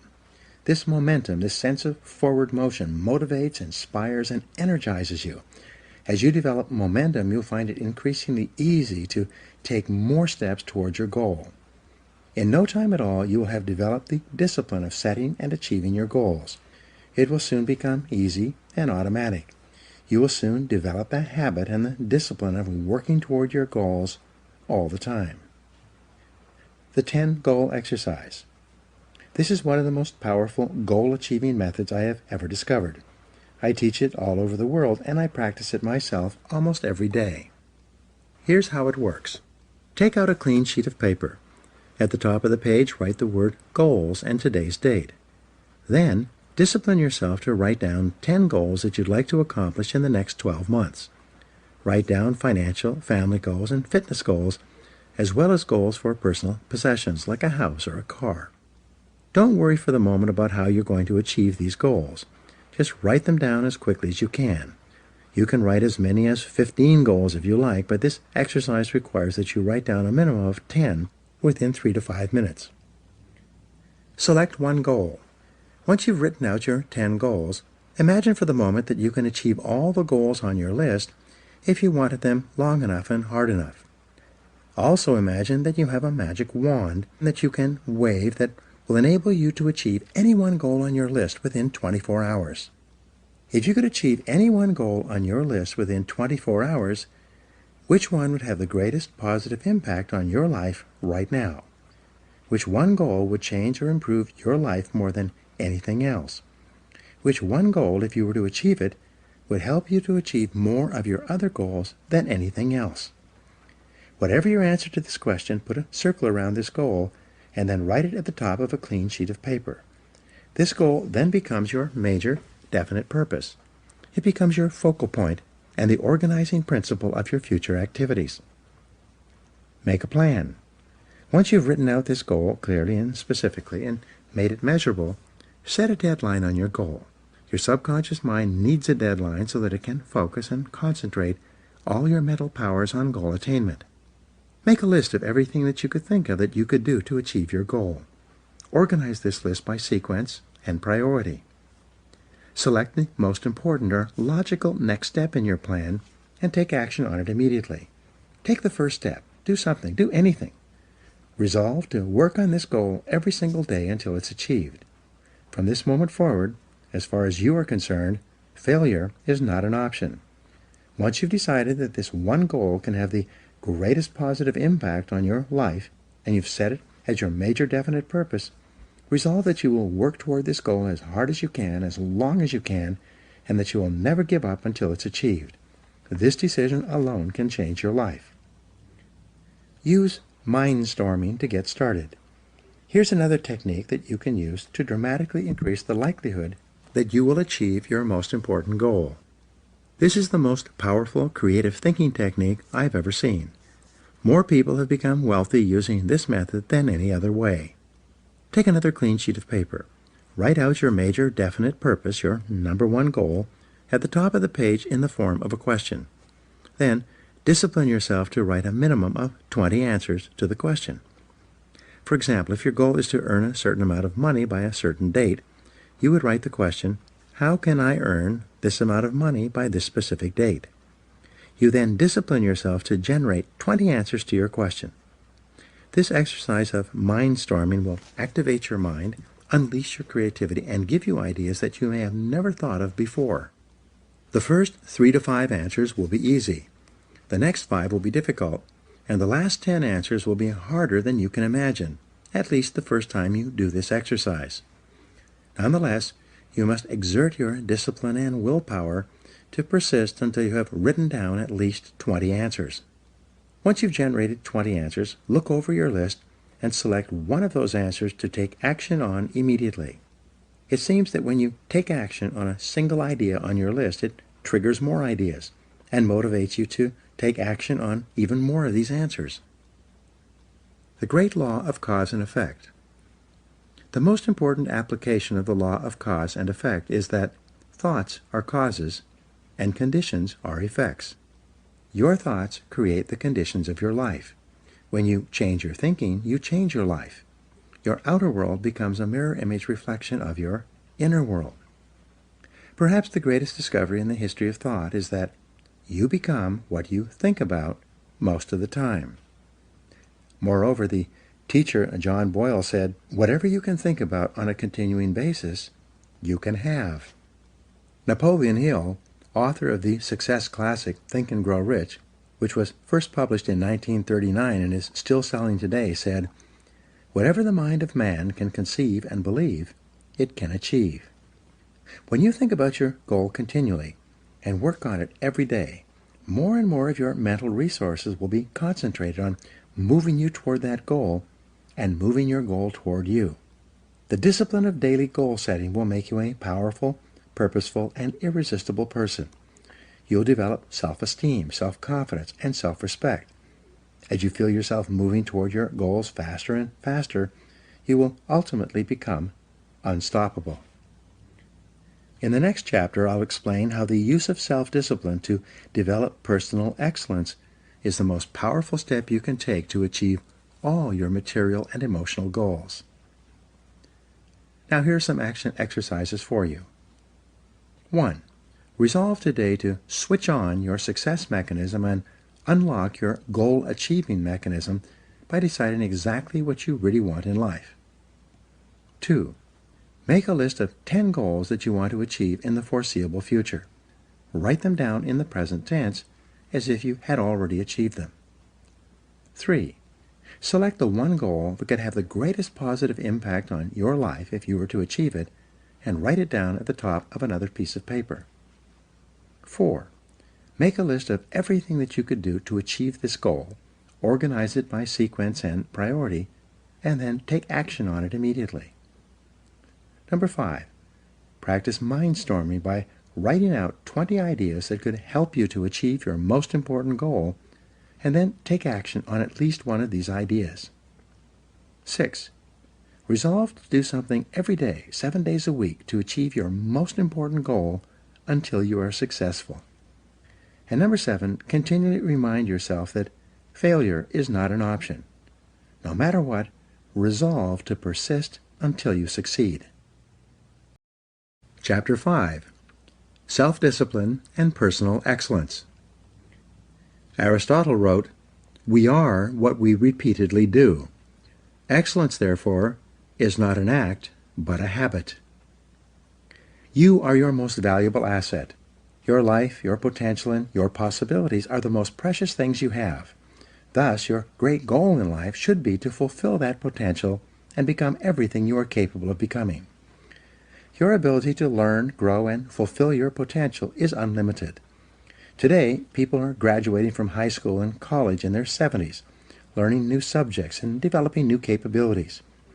Your ability to learn and remember can continue throughout your life if you keep your brain alive, alert, and functioning at its best. Your most precious financial asset is your earning ability. Your ability to work is your primary source of cash throughout your life. You could lose your home, your car, your bank account, and everything you own, but as long as you have your earning ability, you can earn it all back and more in the months and years ahead. Your biggest investment. Most people don't realize this. They take their earning ability for granted, but it has taken you your entire life to develop your earning ability. Every bit of education, experience, and hard work that you have invested in learning your craft and developing your skills has gone into building this asset. Your earning ability is very much like a muscle. It can increase in strength and power year by year as the result of regular exercise. Likewise, the opposite is true too. If left alone or ignored, your earning ability, like your muscles, can become weaker or even decline because you have simply failed to upgrade it continually. In other words, your earning ability can be either an appreciating or a depreciating asset. An appreciating asset is something that grows in value and cash flow every year as a result of continual investment and improvement. A depreciating asset, on the other hand, is something that loses value over time and finally reaches the point at which it is written off, being of little or no further value. The choice is yours as to whether your earning ability is increasing or decreasing month by month and year by year.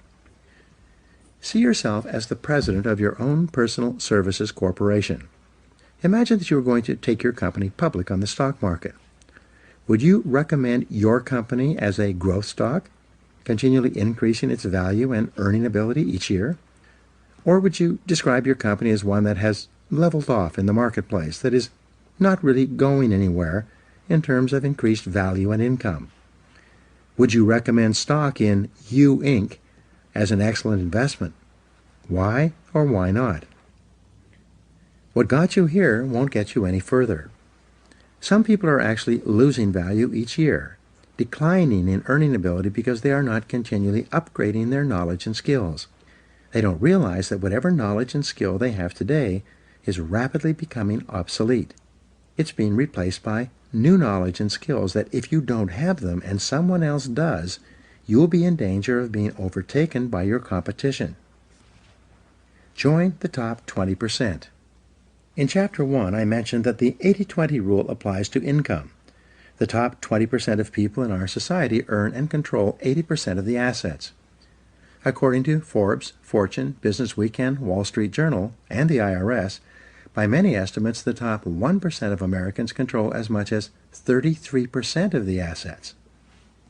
The most interesting discovery in income inequality is that most millionaires, multimillionaires, and billionaires in America are first generation. They started with little or nothing and earned all their money by themselves in one lifetime.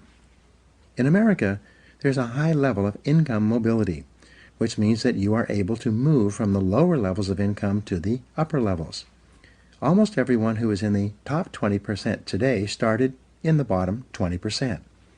From that point, they began to do something different with their time and their lives, and as a result, they put themselves squarely onto the upward escalator of financial success. No limits on your potential. The average income increase in America is about 3% a year, just about the same as the rate of inflation and cost of living increases. People whose income is increasing at 3% a year seldom get ahead. They have a job, which can also be thought of as an acronym for just over broke. But the fact is that no one is better than you and no one is smarter than you. If someone is doing better than you are today, it is simply proof that they have learned how the law of cause and effect applies to their work, and they have begun doing the things that other successful people have also done. The application of the law of cause and effect to your personal life is learn and do. The achievement of personal excellence is a decision you make or that you fail to make. But in the absence of a commitment to excellence in your chosen field, you automatically default to average performance, or even mediocrity.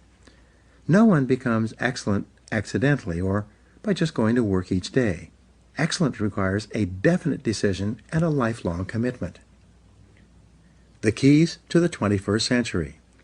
Knowledge and skill are the keys to the 21st century. Becoming the best person you can possibly be and moving to the top of your field requires the application of self-discipline throughout your life. Mental fitness is like physical fitness. If you want to achieve either, you must work at it all the time. You can never let up. You must be continually learning and growing every day, week, and month throughout your career and in other areas of your life if you're going to join the top 20% and stay there. To earn more, you must learn more. Abraham Lincoln once wrote, "The fact that some have become wealthy is proof that others may do it as well. What others have done, you can do as well if you learn how." Everyone who is at the top was once at the bottom. Many people who come from average or poor families with average incomes, or who grow up in average circumstances, have gone on to become some of the most prominent people in their fields. And what hundreds of thousands and even millions of other people have done, you can do as well. The philosopher Bertrand Russell once wrote, "The very best proof that something can be done is that someone else has already done it." Ordinary into extraordinary. Very often you see people who don't seem to be as intelligent or as talented as you are, who are nonetheless accomplishing remarkable things with their lives. There's nothing that will make you angrier than to see someone who seems to be dumber than you, who is doing better than you. How can this be? The answer is simple. At a certain point in their lives, they realized that the key to success was personal and professional growth. It was a dedication to lifelong learning that made them successful. The good news is that almost every important skill is learnable. Every business skill is learnable. Everyone who is proficient in any area of business was at one time completely ignorant in that area. Every sales skill is learnable. Every top salesperson was once a beginning salesperson and unable to make a call or close a sale. All money-making skills are learnable as well. Almost every wealthy person was once poor. You can learn anything you need to learn to achieve any goal you can set for yourself. Make a decision. The starting point of your moving upward and onward toward becoming one of the most competent, most respected, and highest paid people in your field is simple. Make a decision. It's said that every major change in your life comes about when your mind collides with a new idea, and then you make a decision to do something different. You make a decision to complete your education, upgrade your skills, or get into a good college. You make a decision to start a new business. You make a decision to take a particular job or start a particular career. You make a decision to invest your money in a particular way. And especially, you make a decision to be the best in your field. Many people say that they would like to be happy, healthy, thin, and rich. But, as discussed in Chapter 4, wishing and hoping is not enough. You have to make a firm, unequivocal decision that you are going to pay any price and go any distance in order to achieve the goals you have set for yourself. You have to make that decision and then burn your mental bridges behind you. From that moment on, you resolve to continue working on yourself and your craft until you reach the top 20% or beyond. Follow the leaders, not the followers. When you decide to be one of the best people in your field, look around you and identify the people who are already at the top. What characteristics do they have in common? How do they plan and organize their days? How do they dress? How do they walk, talk, and behave with other people? What books do they read? How do they spend their spare time? Who do they associate with? What courses have they taken? What audio programs do they listen to in their cars? These are just a few of the questions you should ask in order to find out what successful people are doing that you might also need to do. After all, you can't hit a target that you can't see. Your selection of the right role models can have an enormous impact on your future. Dr. David McClelland of Harvard, and author of The Achieving Society, concluded that your choice of a reference group can determine as much as 95% of your success and achievement in life. Your reference group is made up of the people who you feel are just like me. Your natural tendency is to adopt the attitudes, styles of dress, opinions, and lifestyles of the people with whom you identify and associate most of the time. Fly with the eagles. Some years ago, one of my seminar participants told me his story. Bob Barton said he had started off in his 20s in a large company with about 32 salespeople in his branch. It was his first real job, and he was starting at the bottom. Because he was new, he hung around with the other junior salespeople. As they say, birds of a feather flock together. After a month or two, Bob noticed that the top salespeople in the office also associated with each other. They did not spend time with the junior salespeople. They also spent their time differently. When Bob got into work in the morning, the top salespeople were already there, planning their days and working on the telephone and making appointments. Bob also noticed that the junior salespeople would come in later, drink coffee, read the newspaper, and make excuses for not making sales calls. Bob decided that he was going to pattern himself after the top salespeople in the office. He looked at the way they dressed and groomed, and he resolved to dress and groom the way they did. Each morning he would stand in front of his mirror and ask himself, "Do I look like one of the top salespeople in my office?" If the answer was no, he would go back and change his clothes until he felt that he looked as good as the best people. He began to come into the office and organize his day before 8:30 a.m. so that he was ready to make calls as soon as his customers were available to see him. One day, Bob asked one of the top salespeople if he could recommend a book or audio program that would help him. It turns out that top people are always willing to help other people improve.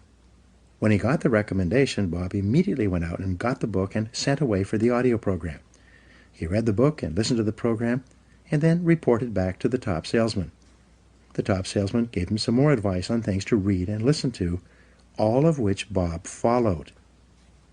Bob asked another salesperson how he planned his day, and that salesperson showed him his time management system. So Bob began to plan and organize his day the way the top salespeople did it. By using these top salespeople as his role models and emulating them whenever possible, Bob started to make more appointments, see more prospects, and make more sales.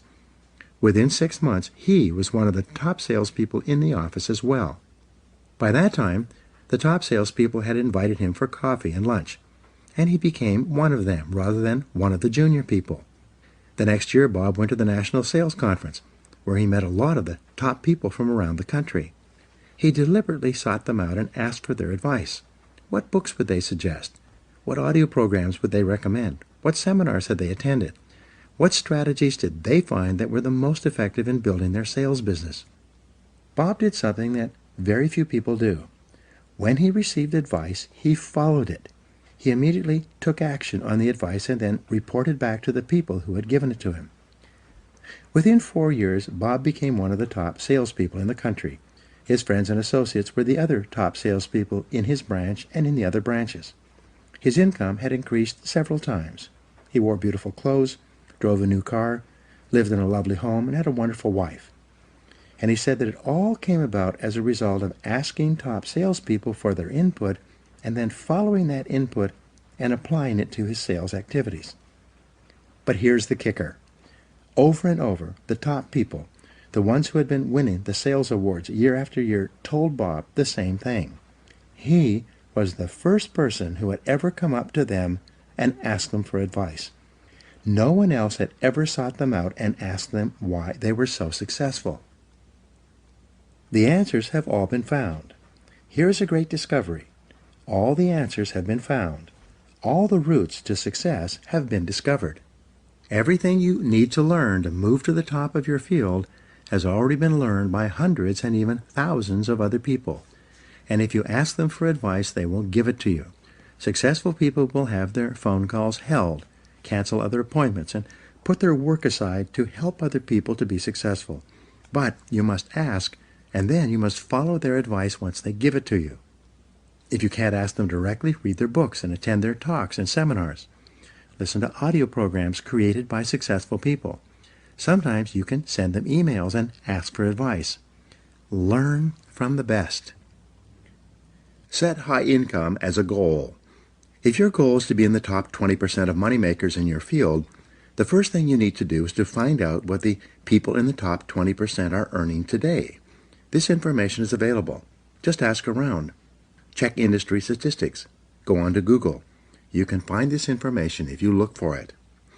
Once you know the income target at which you are aiming, write it down as your goal. Make a plan to achieve this level of income and work on it every day. Never stop until you reach it. The secret to high income in business and sales is quite simple. Learn and do. Like jacking up a car, you improve one notch at a time. Each time you learn and practice a new skill, you ratchet up your earning ability, and it locks in.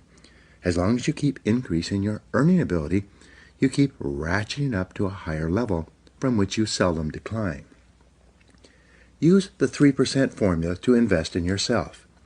To guarantee your lifelong success, make a decision today to invest 3% of your income back into yourself. This seems to be the magic number for lifelong learning. According to the American Society for Training and Development, this is the percentage that the most profitable 20% of companies in every industry invest in the training and development of their staff. Decide today to invest 3% of your income into yourself in order to make yourself an appreciating asset, to continually increase your earning ability. If your annual income goal is $50,000, resolve to invest 3% of that amount, or $1,500, back into yourself each year to maintain and upgrade your knowledge and skills. If your income goal is $100,000, resolve to invest $3,000 per year back into yourself to assure that you reach that level of income. The payoff is extraordinary. I was giving a seminar in Detroit a couple of years ago when a young man about 30 years old came up to me at the break. He told me that he had first come to my seminar and heard my 3% rule about 10 years ago. At that time, he had dropped out of college, was living at home, driving an old car, and earning about $20,000 a year as an office-to-office salesman. He decided after the seminar that he was going to apply the 3% rule to himself, and he did so immediately. He calculated 3% of his income of $20,000 would be $600. He began to buy sales books and read them every day. He invested in 2 audio learning programs on sales and time management. He took 1 sales seminar. He invested the entire $600 in himself in learning to become better. That year his income went from $20,000 to $30,000, an increase of 50%. He said he could trace the increase with great accuracy to the things he had learned and applied from the books he had read and the audio programs he had listened to. So the following year he invested 3% of $30,000, a total of $900 back into himself. That year his income jumped from $30,000 to $50,000. He began to think, if my income goes up at 50% per year by investing 3% back into myself, what would happen if I invested 5%? The next year, he invested 5% of his income, $2,500, into his learning program.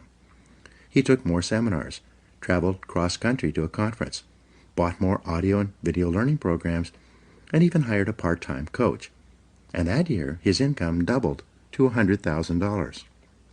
After that, like playing Texas Hold'em, he decided to go all in and raised his investment into himself to 10% per year. He told me that he'd been doing this ever since. I asked him, how has investing 10% of your income back into yourself affected your income? He smiled and said, I passed $1 million in personal income last year, and I still invest 10% of my income in myself every single year. I said, wow, that's a lot of money. How do you manage to spend that much money on personal development? He said, it's hard. I have to start spending money on myself in January in order to invest it all by the end of the year. I have an image coach, a sales coach, and a speaking coach. I have a large library in my home with every book, audio program, and video program on sales and personal success I can find. I attend conferences both nationally and internationally in my field, and my income keeps going up every year. There are 3 simple steps to become the best. Becoming one of the top people in your field requires discipline and application more than anything else. There are 3 simple steps that you can follow to become the very best in your field. 1. Read 60 minutes in your field each day. Turn off the television and the radio. Put aside the newspaper and read material about your field for 1 hour each day before you start working. 2. Listen to educational audio programs in your car. Start them and stop them as you listen so that you can reflect on what you have just heard and think about how you can apply the ideas to your work. 3. Attend courses and seminars in your field regularly. Seek them out. Take online courses in the convenience of your own home, courses that enable you to upgrade your skills and give you important ideas that you can use to be even more successful. The power of compound learning, like compound interest, is quite amazing. The more you learn, the more you can learn. The more you learn, the better your brain functions, and the smarter you get. Your memory and retention rate improves. The more you learn, the more relationships you find between something you learned at one time and something you learn at another time. Never stop learning and growing. The achievement of mastery. How long does it take to achieve mastery in your field? According to the experts, the acquisition of mastery requires about 7 years or 10,000 hours of hard work. It takes 7 years to become a master salesperson. It takes 7 years to become a successful business person. It takes 7 years to become an excellent diesel mechanic. It takes 7 years to become an excellent brain surgeon. It seems to take 7 years or 10,000 hours of hard work to get to the top of any field. So you might as well get started. The time is going to pass anyway. The starting point of your achieving mastery is for you to commit to excellence. I've never met a person who made a decision to get into the top 20% in their field who did not eventually achieve it. And I never met a person who got there having not made that decision. Making the decision and then following up with continuous, purposeful, disciplined action is essential. Talent is not enough. As I mentioned earlier, according to Jeffrey Colvin in his best-selling book, Talent is Overrated, most people learn how to do their job in the first year, and then they never get any better. They just coast in their jobs. But the only direction you can coast is downhill. Many people will work away at a job for many years and never rise above the average. They will do their job from 8 to 5, but they never lift a finger to upgrade their skills. They will not invest any time learning their craft unless their company pays for the extra training and gives them the time off to take it. The average person does only an average job, and as a result he earns an average income and worries about money all his life. He never realizes that often there is only a thin veil that separates the average person from the excellent person. The fact is that if you're not getting better, you're getting worse. No one stays in the same place for long. 2 hours each day will get you to the top. It's been calculated that all you need to invest is about 2 extra hours per day to move from the average to the superior. Only 2 extra hours each day will move you from worrying about money all your life to being one of the highest paid people in your field. People immediately ask, where am I going to get an extra 2 hours each day? It's simple. Take a piece of paper and do the following simple calculation. Calculate the number of hours in a week. 7 days times 24 hours equals 168 hours. If you deduct 40 hours for work and 56 hours for sleep, you have 72 hours left over. If you deduct 3 hours per day, 21 hours, for getting ready for and traveling to and from work, that leaves you 51 hours of spare time to do with as you please. If you invest 2 hours per day back into yourself, 14 hours per week, you still have 37 hours left over. That's an average of more than 5 hours per day of free time. All you need to do is devote 2 hours each day to move you from average performance to superior performance at whatever you choose to do. Form the habit of continuous learning. The best news is that when you begin reading in personal or professional development literature, listening to audio programs in your car, taking additional courses, and upgrading your skills in the evenings and on the weekends rather than watching television, you soon get into the habit of continuous learning. In no time at all, it will become automatic and easy for you to learn, grow, and upgrade your skills every day and every week. The average adult watches about 5 hours of television each day. For some people, it is 7 or 8 hours. They turn on the television first thing in the morning and watch it until they leave for work. They turn it back on as soon as they get home from work. They then watch television until 11 or 12 o'clock at night, going to bed without enough time to get a good night's sleep. They then get up in the morning, drink coffee, and watch television for as long as they can before they go off to work once more. You can be rich or poor. It's your decision. Your television set can make you rich or poor. If you watch it all the time, it will make you poor.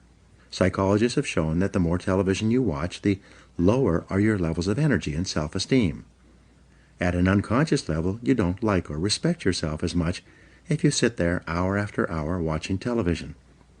People who watch too much television also gain weight and become physically unfit from sitting around too much. Your television can also make you rich, but only if you turn it off. When you turn off your television, you free up time that you can then use to invest in becoming a better, smarter, or more competent person. When you leave your television off when you are with your family, you'll find yourself talking, sharing, communicating, and laughing more often. When you leave your television off for extended periods of time, you break the habit of watching television, and you'll hardly miss it at all. Your television can be an excellent servant, but it's a terrible master. The choice is yours. Increase your income 1,000%. There is a simple 7-step formula you can use in order to increase your productivity, performance, and output and income by 1,000% over the next 10 years. It works for everyone who tries it. It is simple. First, answer this question. Is it possible for you to increase your overall productivity, performance, and output by 0.1%, which is 1/1000th, in an entire working day? Your answer will probably be yes. If you were to manage your time a little better and work on more valuable tasks, you would quite easily increase your output by 1/1000th in a day. Having done this for the first day, could you increase your output by 0.1% the second day? And the answer, of course, is yes. Having increased your performance by 0.1% on Monday and Tuesday, could you continue to do this for Wednesday, Thursday, and Friday? And again, the answer is yes. 0.1% per week. 0.1% times 5 days per week equals 0.1% per week. Is it possible for a normal, intelligent, hard-working individual to increase his or her output by 0.1% or 1/200th in a single week? Of course it is. Having done this for the first week, could you keep up the same pace of personal development the second week? Of course you could. Could you get 1/1000th of 1% better 5 days a week for an entire month? If you could, this means that you would be 0.1% better per week, multiplied times 4, or 2% more productive in an entire month. There are 13 4-week months in a year. 4 times 13 equals 52. Having become 2% better in a month, could you repeat that in the second month, in the third month, the fourth month, and so on? Of course you could. By working on yourself a little bit each day, learning new skills, getting better at your key tasks, setting priorities, and focusing on higher value activities, you can become 26% more productive over the course of an entire year. Having achieved this goal for the first year, Could you do it for the second year and then the third? Could you keep it up for 10 years? And the answer, of course, is yes. And the best news is that when you continue to work on yourself, it becomes easier and easier for you to get better and better as the weeks and months go by. By the law of accumulation, or the law of incremental improvement, by the end of 12 months you would be 26% better. If you continue to improve at 26% per year, by the end of 10 years with compounding, you would be 1,004% more productive. Your income would increase at the same rate. This formula works if you do. There are 7 steps in the 1,000% formula. Step 1. Arise 2 hours before your first appointment, or before you have to be at work. Invest the first hour in yourself by reading something educational, motivational, or spiritual. As Henry Ward Beecher once said, the first hour is the rudder of the day. When you get up and invest the first hour in yourself, you set yourself up mentally to have an excellent day. You will be more positive, alert, creative, and productive all day long when you start your day by investing the first hour in yourself. If you read in your field 1 hour per day, that will translate into about 1 book per week. 1 book per week will translate into about 50 books per year. Since the average adult reads less than 1 nonfiction book per year, if you were to read 50 books in your field each year, do you think that would give you an edge in your profession? Do you think that it would move you ahead of virtually everyone else in your business? Of course it would. If you read 50 books per year for 10 years, this would be 500 books that would help you to improve your productivity, performance, and income. At the very least, you would need a bigger house just to hold your books, and you'd be able to afford it. Reading 1 hour per day in your field will make you a national authority in 3 to 5 years. This alone can give you your 1,000% increase over the course of your career. Step 2. Rewrite your goals every day. Get a spiral notebook and rewrite your major goals in the present tense every morning before you start out, without looking back at what you wrote the previous day. This writing and rewriting is the process of programming instructions into the guidance mechanism of your mind. When you rewrite your 10 goals each morning, you will continually see and think of opportunities to achieve those goals all day long. You will become more focused, channeled, and directed. You'll be more purposeful and determined, and you will achieve your goals much faster than if they were merely wishes floating around in the back of your mind. Writing and rewriting your goals each day can give you your 1,000% increase in income over 10 years. Step 3. Plan every day in advance. Make a list and set priorities on your work before you start off. Your ability to set priorities and to choose the most important thing that you could be doing at every moment is the key to organizing your life and doubling your productivity. We'll talk in detail about time management techniques in Chapter 12. Working on your top priorities can increase your income by 1,000% over 10 years, and it is probably impossible to achieve without it. Step 4. Discipline yourself to concentrate single-mindedly on one thing. Choose the most important thing that you can do each day. Then, start on it first thing and work on it until it's 100% complete. Your ability to focus and concentrate when you develop and hone it into a habit all by itself will enable you to double your productivity, performance, and output in the next month, and it will give you your 1,000% increase over 10 years. Step 5. Listen to educational audio programs in your car.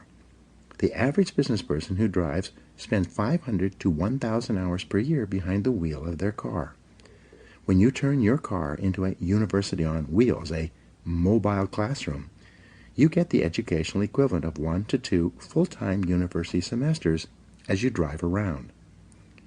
Many people have gone from rags to riches by simply listening to educational audio programs in their cars as they drive from place to place. You could do the same. This alone could give you your 1,000% increase. Step number 6. Ask 2 magic questions after every call or event. First, ask yourself, what did I do right? Then, ask yourself, what would I do differently? The first question, what did I do right, forces you to think through and recall all the correct things that you did in that last meeting, presentation, or event, even if it was not successful. Write them down. The second question, what would I do differently, forces you to think through all the different ways you could improve your performance in a similar situation. Write these ideas down as well. In both cases, by reviewing your performance, by thinking about what you did right and what you would do differently, you program yourself to perform even better the next time. This is one of the fastest and most powerful exercises in personal growth and development I have ever discovered. This process dramatically speeds up the rate at which you move into the top 20%. Step 7. Treat every person you meet like $1 million customer. Treat each person you meet and work with, both at home and in the office, as though he or she is the most important person in the world. When you treat people as if they are valuable and important, they will return the favor by treating you as if you are valuable and important as well. They will want to be associated with you, work for you, buy from you, and introduce you to their friends. You begin treating people like $1 million customers by starting at home with the members of your family. Remember, they are the most important people in your life. So when you start your day well, first thing in the morning, by making the members of your family feel important and telling them that you love them, you'll be more positive, relaxed, and happier for the rest of the day. Fully 85% of your success will be determined by how much people like and respect you, especially in business and sales. Never miss an opportunity to treat people well. When you practice these 7 steps each day for a month, you will see changes and improvements in your life, work, and income that will astonish you. After a month of regular practice, you'll have formed a new habit of continuous personal improvement that can carry you onward and upward for the rest of your life. Be the best. Lifelong personal development and the commitment to personal excellence requires tremendous dedication, discipline, and willpower.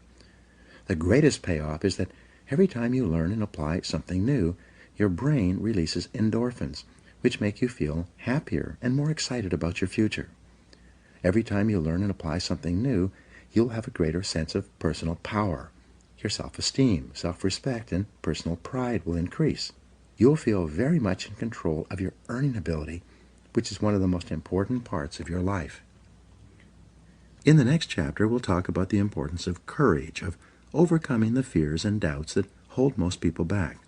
It is often the case that we know what we need to do, but we lack the courage to take the risks that accompany trying anything new. Instead, we make excuses for inaction. Now, here are some action exercises that you can do. Number 1, make a decision today to invest in yourself and getting better, as if your future depends on it, because it does. 2, identify the most important skills you have that determine the quality and quantity of results you get at your work, and make a plan to get better in each one. 3, if you could wave a magic wand and become absolutely excellent in any one skill, which one skill would have the greatest impact on your earning ability? Whatever your answer, set that skill as a goal, make a plan, and work on it every day. 4, set excellent performance in your work as a goal, and then determine exactly what you will need to do every day to join the top 20% or better in your field. 5, look ahead 3 to 5 years and determine the new knowledge and skills you will need in order to lead your field in the future. Then start acquiring them today. 6, select the top person in your field, the one you admire most, and use him or her as a role model for your own development. And 7, commit yourself today to lifelong learning, and never let a day go by without getting better in some area.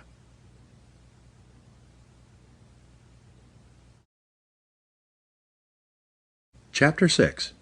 Self-Discipline and Courage. Mark Twain said, "Courage is not absence of fear, it is control of fear, mastery of fear." You need large amounts of self-discipline to deal courageously with all the fear-inducing events of your life. This is probably why Churchill said, "Courage is rightly considered the foremost of the virtues, for upon it all others depend." The fact is that everyone is afraid, and usually of many things. This is normal and natural. Often, fear is necessary to preserve life, prevent injury, and guard against financial mistakes. So, if everyone is afraid, what is the difference between the brave person and the coward? The only difference is that the brave person disciplines himself to confront, deal with, and act in spite of the fear. In contrast, the coward allows himself to be dominated and controlled by the fear. Someone once said that, with regard to warfare, although it applies to any situation, the difference between the hero and the coward is that the hero sticks in there 5 minutes longer. Fortunately, all fears are learned. No one is born with fears. Fears can therefore be unlearned by practicing self-discipline repeatedly with regard to fear until it goes away. The most common fears that we experience, which often sabotage all hopes for success, are the fears of failure, poverty, and loss of money. These fears cause people to avoid risk of any kind and to reject opportunity when it's presented to them. They're so afraid of failure that they're almost paralyzed when it comes to taking any chances at all. There are many other fears that interfere with our happiness. People fear the loss of love or the loss of their jobs and their financial security. People fear embarrassment or ridicule. People fear rejection and criticism of any kind. People fear the loss of respect or esteem of others. These and many other fears hold us back throughout life. Fear paralyzes action. The most common reaction in a fear situation is the attitude of, "I can't." This is the fear of failure and loss that stops us from taking action. It is experienced physically starting in the solar plexus. When a person is really afraid, their mouth and throat goes dry, their heart starts pounding. Sometimes they breathe shallowly and their stomach churns. Often they feel like getting up and running to the bathroom. These are all physical manifestations of the inhibitive negative habit pattern, which we all experience from time to time. Whenever a person is in the grip of fear, he feels like a deer caught in the headlights of a car. This fear paralyzes action. It often shuts down the brain and causes the individual to revert to the fight or flight reaction. Fear is a terrible emotion that undermines our happiness and can hold us back throughout our lives. Do the opposite. Aristotle described courage as the golden mean between the extremes of cowardice and impetuousness. He taught that to develop a quality that you lack, act as if you already had that quality in every situation where it is called for. In modern terms, however, we say, fake it until you make it. You can actually change your behavior by affirming, visualizing, and acting as if you already have the quality you desire. By affirming, by repeating the words, "I can do it," emphatically, whenever you feel afraid for any reason, you can cancel the feeling of, "I can't." Every time you repeat the words, "I can do it," with conviction, you override your fear and increase your confidence. By repeating this affirmation over and over again, you can eventually build your courage and confidence to the point where you are unafraid. Visualize yourself as unafraid. By visualizing yourself performing with confidence and competence in an area where you are fearful, your visual image will eventually be accepted by your subconscious mind as instructions for your performance. Your self-image, the way you see yourself and think about yourself, is eventually altered by feeding your mind these positive mental pictures of yourself performing at your best. By using the act-as-if method, you walk, talk, and carry yourself exactly as you would if you were completely unafraid in a particular situation. You stand up straight, smile, move quickly and confidently, and in every respect, act as if you already had the courage that you desire. The law of reversibility says that if you feel a certain way, you will act in a manner consistent with that feeling. But if you act in a manner consistent with that feeling, even if you don't feel it, the law of reversibility will create the feeling that is consistent with your actions. This is one of the greatest breakthroughs in success psychology. You develop the courage you desire by disciplining yourself repeatedly to do the thing you fear until that fear eventually disappears. And it will. Blow away the fear. When I work with sales organizations, they often ask me how to help a salesperson break out of a sales slump, especially in a tough economy. I give them a simple formula that is guaranteed to work every single time. It is called the 100 call method. In practicing this method, I instruct the salesperson to go out and call on 100 prospects as fast as he can without caring at all whether or not he makes a sale.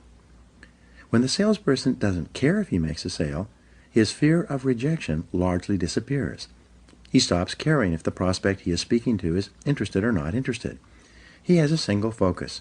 It is to make 100 calls as fast as he possibly can. One sales organization I work with has a daily prize for the first salesperson who gets rejected 10 times each morning. At 8:30 a.m., all the salespeople sit down at their desks and start making calls to try to win the prize. By the time the contest is over, usually by 10 a.m., everyone's fears of rejection have been blown out of their systems. They're ready to call on prospects all day long, not caring at all about the reactions they get. Learn to speak on your feet.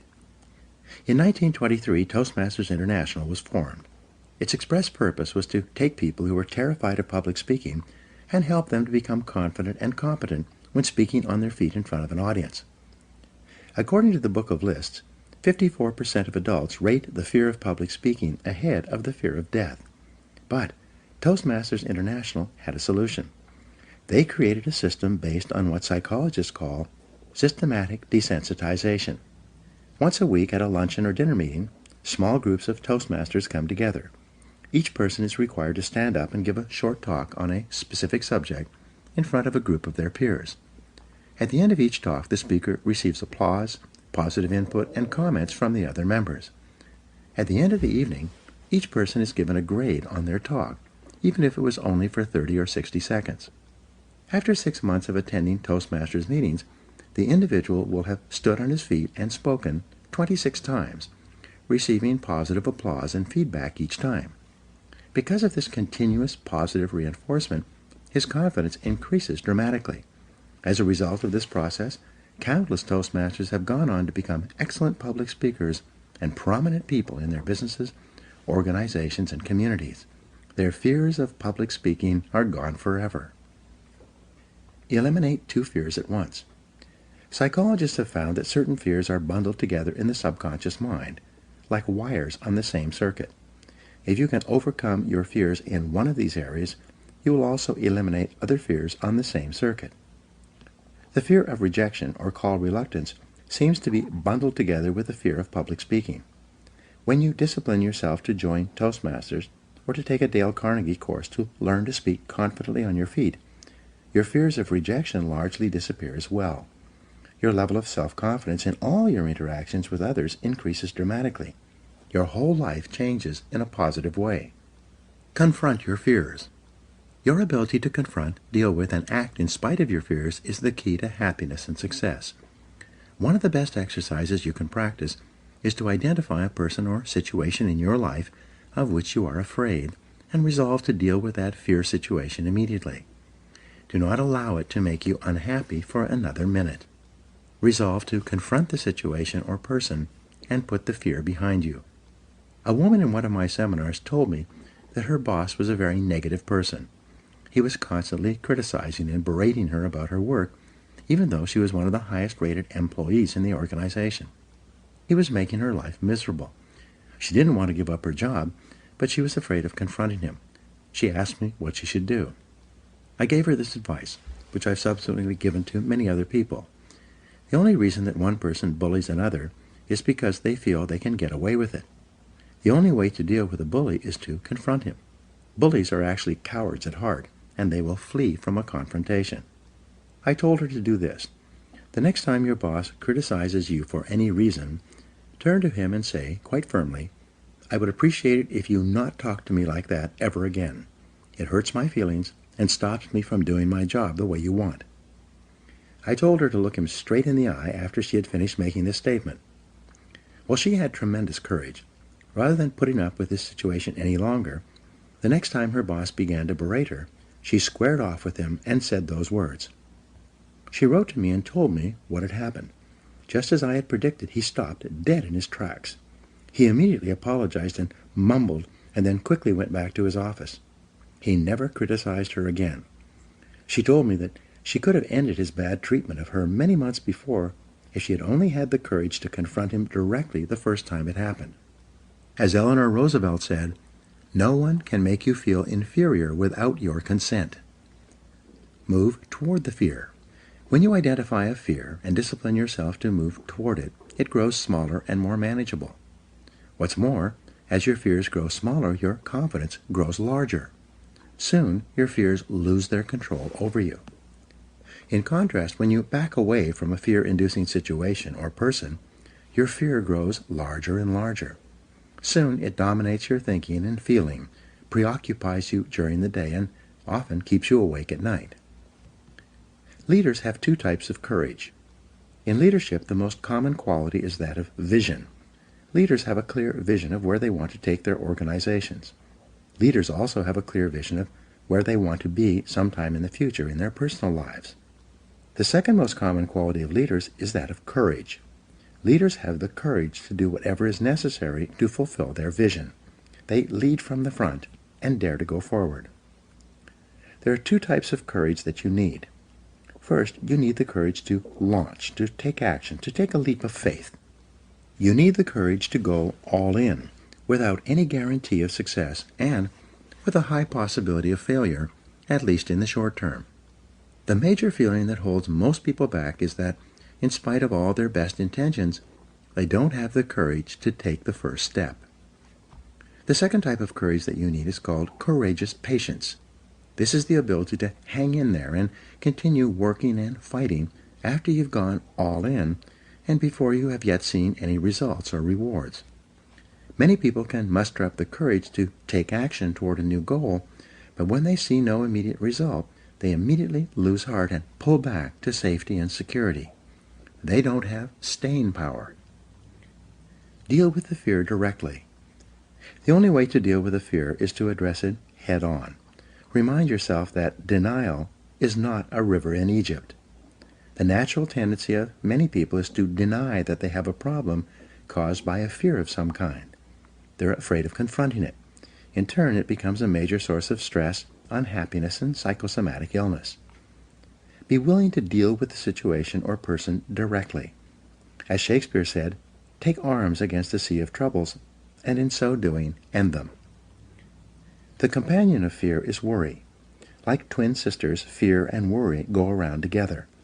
Mark Twain once wrote, "I have worried about a lot of things in life, and most of them never happened." It's been estimated that 99% of the things that you worry about never happen. And most of the things that do happen so quickly that you didn't have time to worry about them in the first place. The disaster report. Whenever you're worried about something, fill out a disaster report on the situation. This will destroy your fear and worry almost instantly. This is often called the worry buster. The disaster report has 4 parts. First, define the worry situation clearly. What exactly are you worried about? Very often, when you take the time to be completely clear about the worry situation, a way to resolve that situation becomes immediately evident. Second, identify the worst possible thing that could happen if this worry situation were to take place. Would you lose your job? Would you lose your relationship? Would you lose your money? What's the worst thing that could possibly happen? Be clear about this. In many cases, you will see that should the worst occur, it would not ruin you. It might be inconvenient or uncomfortable, but you would eventually recover. You will find that it's probably not worth all the worry that you are devoting to it. The third step in the disaster report is to resolve to accept the worst possible outcome, should it occur. Say to yourself, well, if that happens, it won't kill me. I'll find a way to get along. Most of the stress of worry comes from denial, from not being willing to face the worst possible thing that could happen. But once you resolve to accept the worst, should it occur, all the worry and stress seems to disappear. Fourth, begin immediately to improve on the worst. Take every step that you possibly can to make sure that the worst possible outcome does not occur. Take action immediately. Do something. Get on with it. Act quickly. Get so busy making sure that the worst thing does not happen that you have no time to worry. The real antidote. In the final analysis, the only real cure for fear or worry is disciplined, purposeful action in the direction of your goals. Get so busy working on your goals or the solutions to your problems that you have no time to be afraid or to worry about anything. When you practice the self-discipline of courage and force yourself to face any fear-inducing situation in your life, your self-esteem goes up, your self-respect increases, and your sense of personal power grows. You eventually reach the point in life where you're not afraid of anything. Once you've developed the courage to step out in faith, you must then develop the self-discipline of persistence, which we'll talk about in the next chapter. Now, here are 7 action exercises for you. 1. Identify your 3 biggest fears in life right now. What are they? 2. Determine what you would do in each of these situations if you were guaranteed of complete success. What actions would you take? 3. What have you always wanted to do but been afraid to attempt? What would you do differently if you were guaranteed of success? 4. In what 3 areas of life and work do you most experience the fears of failure and loss? What steps could you take immediately to confront and eliminate those fears? 5. In what 3 areas of life do you most experience the fears of criticism, rejection, or embarrassment? How could you confront these fears and overcome them? 6. What 1 great goal would you set for yourself if you knew you could not fail? And 7. What would you do differently in life if you had $20 million in the bank, but only 10 years left to live?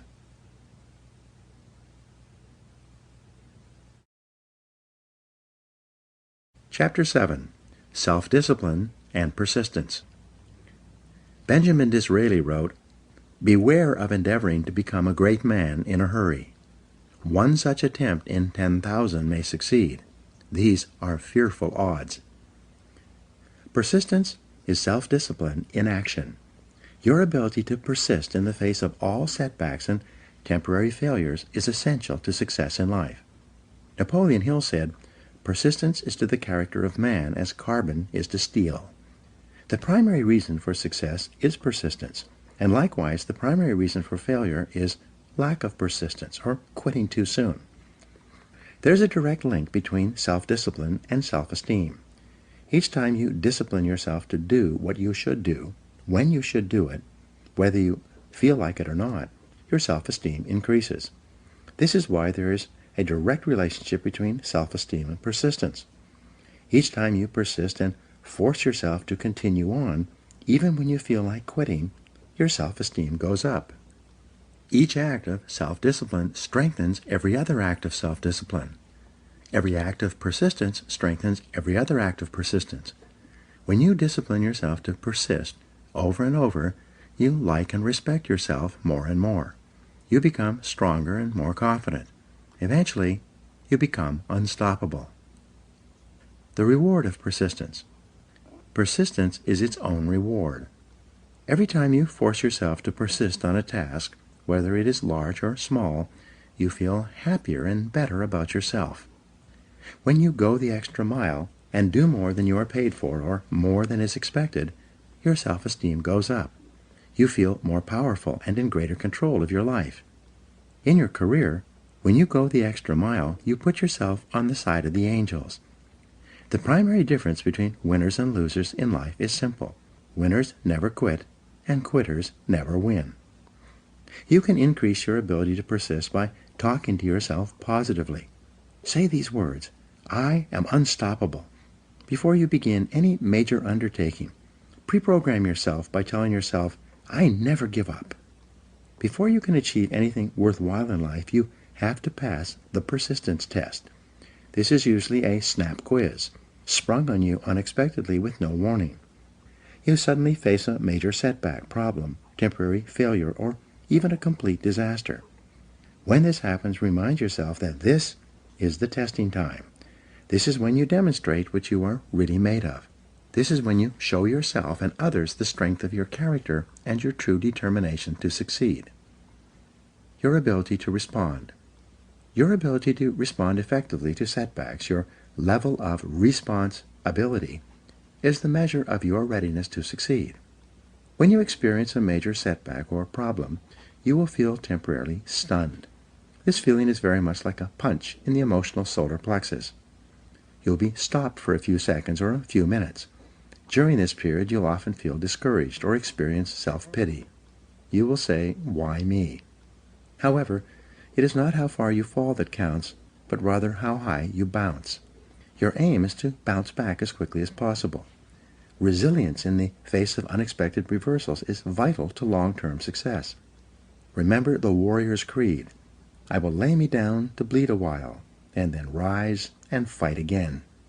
Don't be surprised, shocked, or set back when things go wrong. Your best laid plans will often fall apart. Instead, expect disappointments and setbacks as a part of life. Take a deep breath, pick up the pieces, and continue onward. Optimism gives you resilience. The most important quality you need for success and persistence is optimism.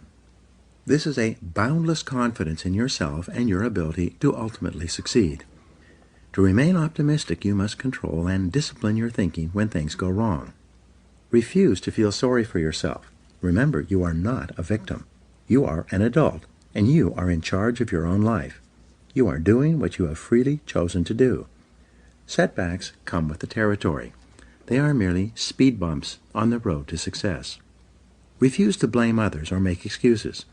When you complain or blame other people, it just makes you feel and sound petty and small, and, what's worse, it takes away your personal power. Whenever you criticize or complain, it makes you feel weaker and reduces your ability to deal effectively with the situation. Instead, greet every setback by repeating, "I am responsible." Look for the reasons why you are responsible for what happened rather than trying to pass on the blame to other people. No excuses. Be proactive versus reactive. Resolve to focus on the solution and what can be done now rather than on what happened and who's to blame. Think in terms of the actions you can take to resolve the situation rather than what went wrong and who is to blame. To remain optimistic, look for the good in every situation. When you look for something good, you will always find something good. Furthermore, while you're looking for something good, because your conscious mind can only hold one thought at a time, you'll automatically become positive, optimistic, and back in full control. Seek the valuable lesson in every problem or difficulty. Every setback you face contains one or more lessons that have been sent to you to help you to be more successful in the future. The difference between success and failures is simple. Failures feel sorry for themselves when things go wrong, whereas successful people look for the valuable lesson they can learn that will help them in the future. Look for the gift. Norman Vincent Peale used to say, "When God wants to send you a gift, he wraps it up in a problem." The bigger the gift that God wants to send you, the bigger the problem he wraps it up in. Instead of concentrating on the problem, look for the gift. Wonderfully enough, you will always find it. What's more, sometimes the gift or valuable lesson can be of far greater value than the cost of the problem itself. Sometimes one lesson that you learn in dealing with a problem can be the key to your long-term success. As Napoleon Hill wrote, "Within every problem or obstacle lies the seed of an equal or greater opportunity or benefit. Your job is to find it." Continually think of yourself as a strong, powerful, resolute person in the face of adversity. In World War I, a British general was described by his superiors. "There he stands, like an iron peg, driven into the frozen ground, immovable." Let this be an accurate description of you whenever you face difficulties or problems of any kind. Resolve to stand like an iron peg, driven into the frozen ground. Resolve in advance. When you resolve in advance that you will never give up, your success is virtually guaranteed. In the final analysis, nothing can really stop you but yourself. In life, it doesn't matter how many times you get knocked down. All that matters is how many times you get back up. If you continue to get back up and press onward, you must eventually reach your goal. Each time you exert your self-discipline to persist in the face of adversity, you also increase your self-esteem and self-confidence. Then, as your self-esteem increases, you feel stronger, more powerful, and more unstoppable. When you feel better and stronger, you become more capable of persisting the next time, and then the time after that. By disciplining yourself to persist in the face of all adversity, you put your life onto an upward spiral of self-esteem, self-discipline, and persistence until you eventually become like a force of nature. Persistence is self-discipline in action. In Part 2, you will learn the specific things you can do to apply these principles to the practical areas of life, to achieve greater success in your work and career, and to fulfill your potential in the months and years ahead. Now, here are some action exercises for you. Number 1, identify one area in your life where you need to persist even harder to achieve your goal, and then take action in that area.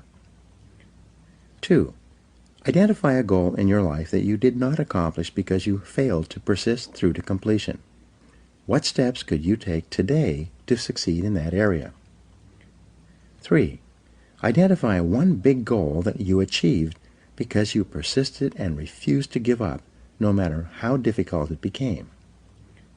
4, decide on your major definite purpose in life, the one goal that, if you achieved it, would have the greatest positive impact on your life. 5, write down your goal clearly. Make a detailed plan of action to accomplish it, and then tell yourself that failure is not an option. 6, make a decision today that you will persist until you succeed, no matter what happens, because I am unstoppable. 7, resolve to set and achieve one important goal, overcoming the inevitable difficulties, problems, and setbacks you will experience, and to work on it until you succeed. Repeat this process over and over until persistence becomes a habit.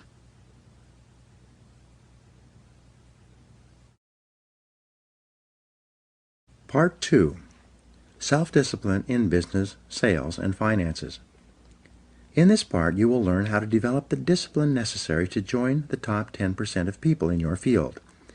You'll learn how to increase your productivity, performance, output, and results. You'll learn how to become one of the most respected and esteemed people in your organization and your industry. Chapter 8. Self-discipline and work. Vince Lombardi said, "Leaders aren't born, they're made. And they're made just like anything else through hard work. And that's the price we'll have to pay to achieve that goal or any goal."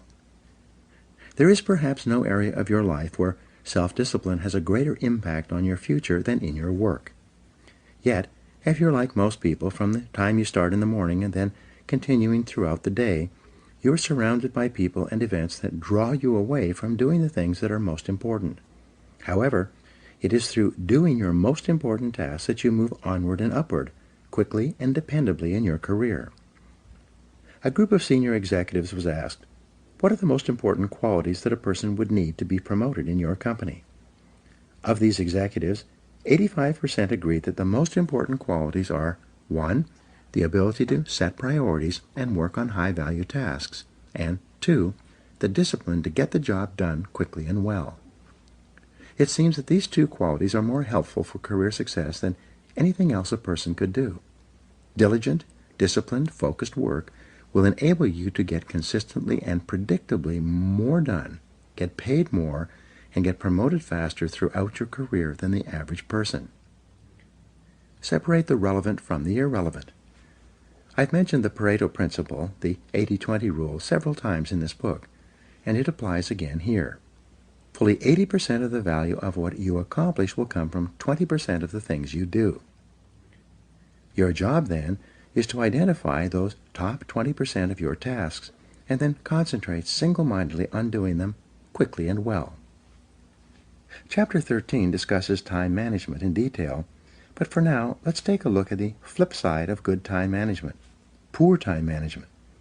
According to Robert Half International, the average employee wastes about 50% of his or her time on non-work related activities. 37% of work time is wasted on idle conversation on personal subjects with coworkers, conversations that have nothing whatever to do with the job at hand. The other 13% of wasted time is consumed by coming in late or leaving early, by long lunches and coffee breaks, by surfing the internet, reading the newspaper, or conducting personal business during the day. Even worse, when people who waste a lot of time actually settle down and get to work, they spend too much time on low-value tasks and activities. As a result, they get very little done, which then causes them to feel that they are under continual pressure to get caught up. Unfortunately, when you waste time at work, your work does not go away. It continually builds like an avalanche overhang. Deadlines come closer and closer. Stress mounts up until you finally force yourself to do the job, usually at the last minute, and then you often make expensive mistakes. Develop an excellent reputation. There is nothing that will bring you to the attention of people who can help you faster than for you to develop a reputation for hard, disciplined work every hour of every day. Average employees increase their income at only about 3% per year, which is just about the rate of inflation or cost of living increases. In other words, if you're an average employee, you're not really making any more money from year to year. Rather, you're just keeping up with your expenses. But the top 20% in most fields increase their income anywhere from 10 to 25% per year, which is also compounded year after year. The top 20% of people at work earn 80% of the money. The bottom 80% of employees have no choice but to share the 20% of the money that is left over. They must scramble for the crumbs that fall off the tables of the highly productive people in their fields. You can double your income.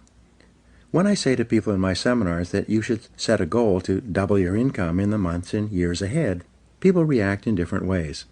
Often at the break, someone will come up to me and say, "You don't understand my company. There's no way that I could double my income at my current company.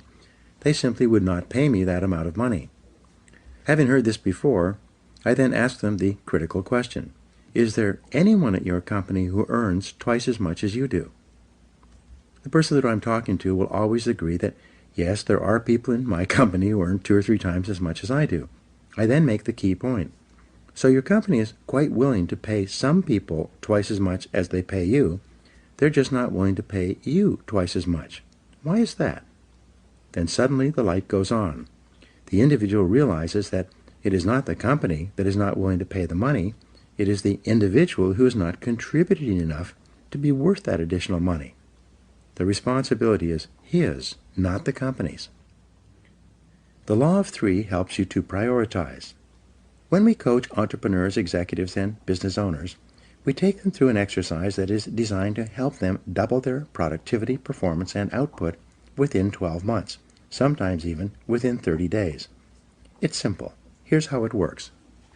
First, make a list of all the things that you do in a week or a month from the time you start work on Monday morning through to the end of the week. Write down everything, both small and large, including checking your email and returning phone calls. Then review this list and ask this key question. If I could only do one thing on this list all day long, which one task or activity contributes the most value to my company? As you go over your list, the correct answer will probably jump out at you.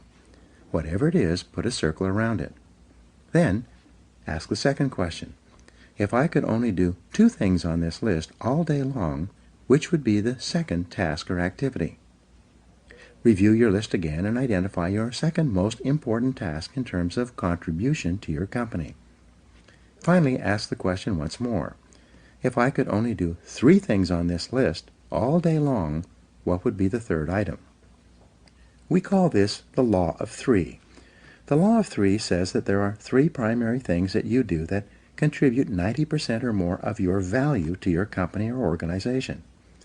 Your job is to identify those 3 critical tasks and then discipline yourself to do them all day long. All of your other minor tasks will be support tasks, complementary tasks, enjoyable tasks, or useless tasks. They will be little things that you've gotten into the habit of doing as a way of unconsciously avoiding the big, difficult, important tasks that can make a tremendous difference in your work and career. Calculate your hourly rate. Another way for you to double your income is for you to use the hourly rate method of calculating your personal value and your time allocation. First, determine the amount that you earn each hour. You do this by dividing your annual income by the number 2,000, which is roughly the number of hours that an entrepreneur or executive works each year in our society. 40 hours a week times 50 weeks a year. For example, if you earn $50,000 a year divided by 2,000, your hourly rate would be $25. If you earn $100,000 per year divided by 2,000, your hourly rate would be $50. Whatever it is, from that moment onward, resolve to do only those things that pay you your hourly rate or better. Refuse to do those things that someone else can do at a lower hourly rate than you. Do not waste your time doing things of low value or no value while your other important tasks are building up. Get on the same page about what work is most important.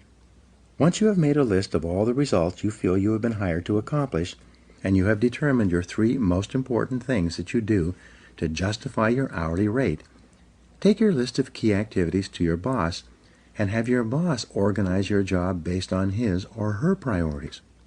You need to do this because you must be sure. Benjamin Trigo, co-founder of the Kepner-Trigo consulting firm and author of The Rational Manager, once said, "The very worst use of time is to do very well what need not be done at all." Yet it is amazing how many people are working hard on tasks that are of little or no value to their bosses. No matter how well you do an unimportant task, it doesn't help you. Even worse, working on low-value tasks keep you from working on the most important things you could be doing. Hard work on the wrong job can actually sabotage your career. The happiest days you will have at work will be when you are working on those tasks that your boss considers to be the most important. The unhappiest days at work will be when you and your boss are at cross purposes and not getting along, primarily because you are not completing the jobs that are most important to him and to his career. Your goal is to be paid more and promoted faster. Your goal is to become one of the most valuable and highest paid people in your field. Your job is first to make yourself valuable and then to make yourself indispensable to your company. This requires first and foremost that you are always working on those tasks your boss considers most important. Work all the time you work. The key to doubling your productivity and output, and eventually your income, is to really work all the time you're at work. Simply put, when you work, work. Don't waste time. Don't delay. Don't chat with coworkers or sit around drinking coffee. Don't read the newspaper or surf the internet. When you come into work in the morning, put your head down and then work all day long. The biggest time wasters in the world of work are other people who want to talk with you, distract you, delay you, and take up the time that you should be spending on high-value tasks. When a time waster approaches you and says, "Do you have a minute to talk?" you reply by saying, "Yes, but not now. Why don't we talk at lunchtime or after work? In the meantime, I have to get this job finished. I have to get back to work." When you tell people that you are under the gun, that you have to get a task finished for your boss, they will usually leave you alone. If you do this often enough, they will develop that habit of leaving you alone and instead find someone else with whom to waste time. Keep yourself motivated and focused by talking to yourself in a positive way. Your mantra from now on should be, back to work, back to work, back to work. Whenever you find yourself slowing down on a major task, begin repeating to yourself those magic words, back to work. Who works hardest? The Secret Survey. Imagine that an outside company is going to do a study of all the people who work in your organization. They're going to give each person a list of all the employees and ask them to rate their fellow employees in terms of who works the hardest, the second hardest, and so on. They're then going to give this list of people, organized from the hardest worker down to the laziest, to your superiors. This list is going to be used to determine who gets paid more and promoted faster than others. Now, imagine that this survey is already being taken, but in secret. The fact is, in any organization, everyone knows who works harder than anyone else. Everyone knows who works less and who does not pull their weight. Everyone knows. It's not a secret at all. Resolve today that if a survey like this were to be taken 1 year from today, you would win the contest. Resolve today that you are going to develop the reputation for being the hardest working person in your business. This will do more to help you than almost anything else. When you are surrounded by time-wasting people and situations, it takes tremendous self-discipline to work all the time you're at work. You must constantly fight against distractions and interruptions so that you can get back to work. The success formula. When I began my career working for a large company, I was the low man on the totem pole. Everyone had been there longer than me and was ahead of me in the company pecking order. Even though I was in my early 30s, I still had no idea how to play the game or what to do to get ahead in the cutthroat corporate competition that existed. Somewhat by accident, I stumbled onto the formula that made me successful. It was very simple. Whenever my boss gave me something to do, I did it immediately. Like a dog chasing after a thrown stick, I would immediately throw myself at the task, complete it, and hurry back to my boss with the finished job. Initially, he would smile and say something like, "I didn't really need it done that quickly, but thank you for getting it done." When I was caught up with my work, instead of relaxing, I would go to my boss and say, "I'm all caught up. I want more work to do. I want more responsibility." These words became my mantra. I want more responsibility. Again, my boss, who was preoccupied with an enormous number of projects, would say something like, "Okay, leave it with me. I'll think about what else I can give you to do." Every day, like a broken record, I would go to my boss at the end of the day and say, "I'm all caught up. I would like more responsibility." Bit by bit, he began to toss me sticks. He would give me a little task to do to keep me busy. Whatever it was, I would go out immediately, complete the task, and bring him the results. I would then say, "I'm all caught up. I want more responsibility." Within 6 months, he began to see me as the go-to guy. Whenever he had something he needed done quickly, he passed by everyone else and gave it to me. He knew that whatever he asked me to do, I would do it quickly. Once, my boss asked me to fly to Reno to begin development work on a property that the company was purchasing. He told me I could go sometime in the next couple of weeks. Instead, I left the next morning. I went straight to the lawyer who was handling the transaction, and then to the engineer who was in charge of the development work. I immediately sensed that something was seriously wrong with this land purchase. I didn't know what it was, but as I went from person to person, asking questions and gathering information. By the end of the day, just a few hours before this $2 million transaction was set to close, and the money would change hands forever, I found that we were about to be sold a piece of land that had no water and was therefore undevelopable. Because of complex laws and limited riparian rights, water rights, the property was a worthless piece of ground that could not be developed within the next 100 years. If we had proceeded with the purchase, we would have lost $2 million. I immediately stopped the transaction, demanded that the lawyer cut me a certified check for the $250,000 deposit that was in his trust account, and flew home to my boss to tell him the story. As you can imagine, my boss was very happy with what I had done. From that day forward, I received more and more responsibilities. Within another year, I was running 3 divisions of the company and had a staff of 42 people in 3 cities. I later learned that my boss paid me more money than anyone else who ever worked for him, and he did so all on the basis of results and profitability. This is why whenever people ask me how to succeed in business by really trying, I give them the same advice. Whatever your boss gives you to do, do it quickly and well. Then go and ask for more responsibility. And when you get it, do the job quickly and well until you get a reputation for being the person who does things fast. This will help you advance in your career more than any other reputation you could develop. Pay the price. Here is a simple 3-part formula for success at work. Come in a little earlier, work a little harder, and stay a little later. This will move you so far ahead of your competitors that they will never catch up. Come into work 1 hour earlier, before anyone else arrives. Use that time to plan and organize your day and get started on your most important tasks. Make sure that whatever time your boss comes to work, you are always there working before he arrives. Second, work a little harder. Don't waste time. Don't chat with coworkers. Work through lunchtime so that you can get on top and stay on top of your main tasks and responsibilities. Third, work 1 hour later than your coworkers. If they leave at 5 o'clock, you leave at 6. Use that extra time to complete your important tasks and get yourself organized for the following day. When you come in 1 hour earlier, work through lunch, and work 1 hour later, you add 3 full productive hours to your day. Because there are no interruptions when you work during these time periods, you'll actually accomplish 2 or 3 times as much as you would during your other work hours when you're constantly interrupted by other people and telephone calls. In fact, you can double or even triple your productivity, performance, and output by simply adding these 3 hours to your workday. The good news is that by coming in earlier and leaving later, you don't lose anything. You merely avoid the traffic tie-ups and slowdowns that most people suffer through on their ways to and from work. The 40-plus formula. To succeed faster at work, use the 40-plus formula. This formula says that you can tell where you're going to be 5 years from now by looking at the number of hours that you put in today in excess of 40 hours per week. If all you do is put in the regular 40 hours that everyone else puts in, all you will do is survive.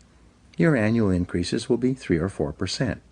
You will have a job, but your income increases will go up at the same rate as everyone else. It is when you begin to put in more than 40 hours that you give yourself an advantage over most of the other people in your company and your business. Make it a habit to do more than what you are paid for. Discipline yourself to put in more than you take out. Every hour that you work over 40 hours a week is an investment in your future success. The highest paid people in America in every field work 50 to 60 hours per week. The average self-made millionaire works 59 hours per week. This is equal to 5 12-hour days or 6 10-hour days. Most successful people at the beginning of their careers worked 6 days a week, sometimes 7. Moreover, they worked all the time they were at work. They didn't waste time. They realized that in order to reap a great harvest later in their career, they had to sow a lot of seeds in the springtime of their career. Look the part. Dress for success. Finally, to succeed at work, you need to discipline yourself to look the part. Remember, birds of a feather flock together. When it comes to presentation, this means that people like to promote others who look like them. Your bosses are very sensitive to the appearance of their staff. They like to promote people who they are proud to introduce to their friends and colleagues. Be sure that you dress and groom in such a way that your boss would be proud to take you out for lunch and introduce you to others as a representative of his or her company. Each morning before you go to work, look in the mirror and ask yourself, do I look like one of the top people in my field? If you don't, go back and change, and keep changing until you look like one of the top people in your business. Learn how to dress for success. Read books and articles, or ask others for advice. Look at the most successful people in your business and dress the way they do. Dress for the job 2 levels above your current job. Remember that fully 95% of the first impression you make on other people will be determined by your dress and grooming. Make sure that first impression and then the second and third impressions are consistent with the message you want to send.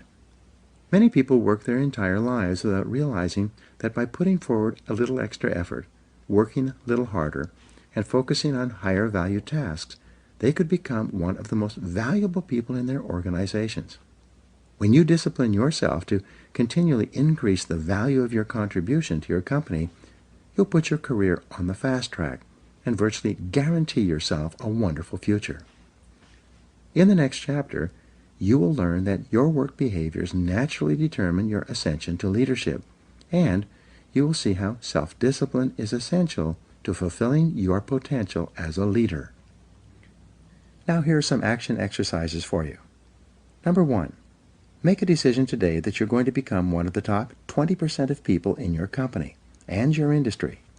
What should you or could you do differently to achieve that goal? 2. Make a list of everything you do in your job and then identify the 3 things that contribute the greatest value to your work and your company. 3. Set a new work schedule for yourself and begin to start earlier, work harder, and stay later until it becomes a habit. 4. Identify the most important results you're expected to achieve in your job and then work on those results all day long. 5. Determine the person who is the best dressed and groomed in your company and then resolve to use him or her as a role model for your own appearance. 6. Decide today that from now on you are going to actually work all the time you're at work, and that you are going to develop the reputation for being the hardest working person in your company. And 7, develop a sense of urgency. Resolve to move fast when you're given a job or opportunity. This can change your life.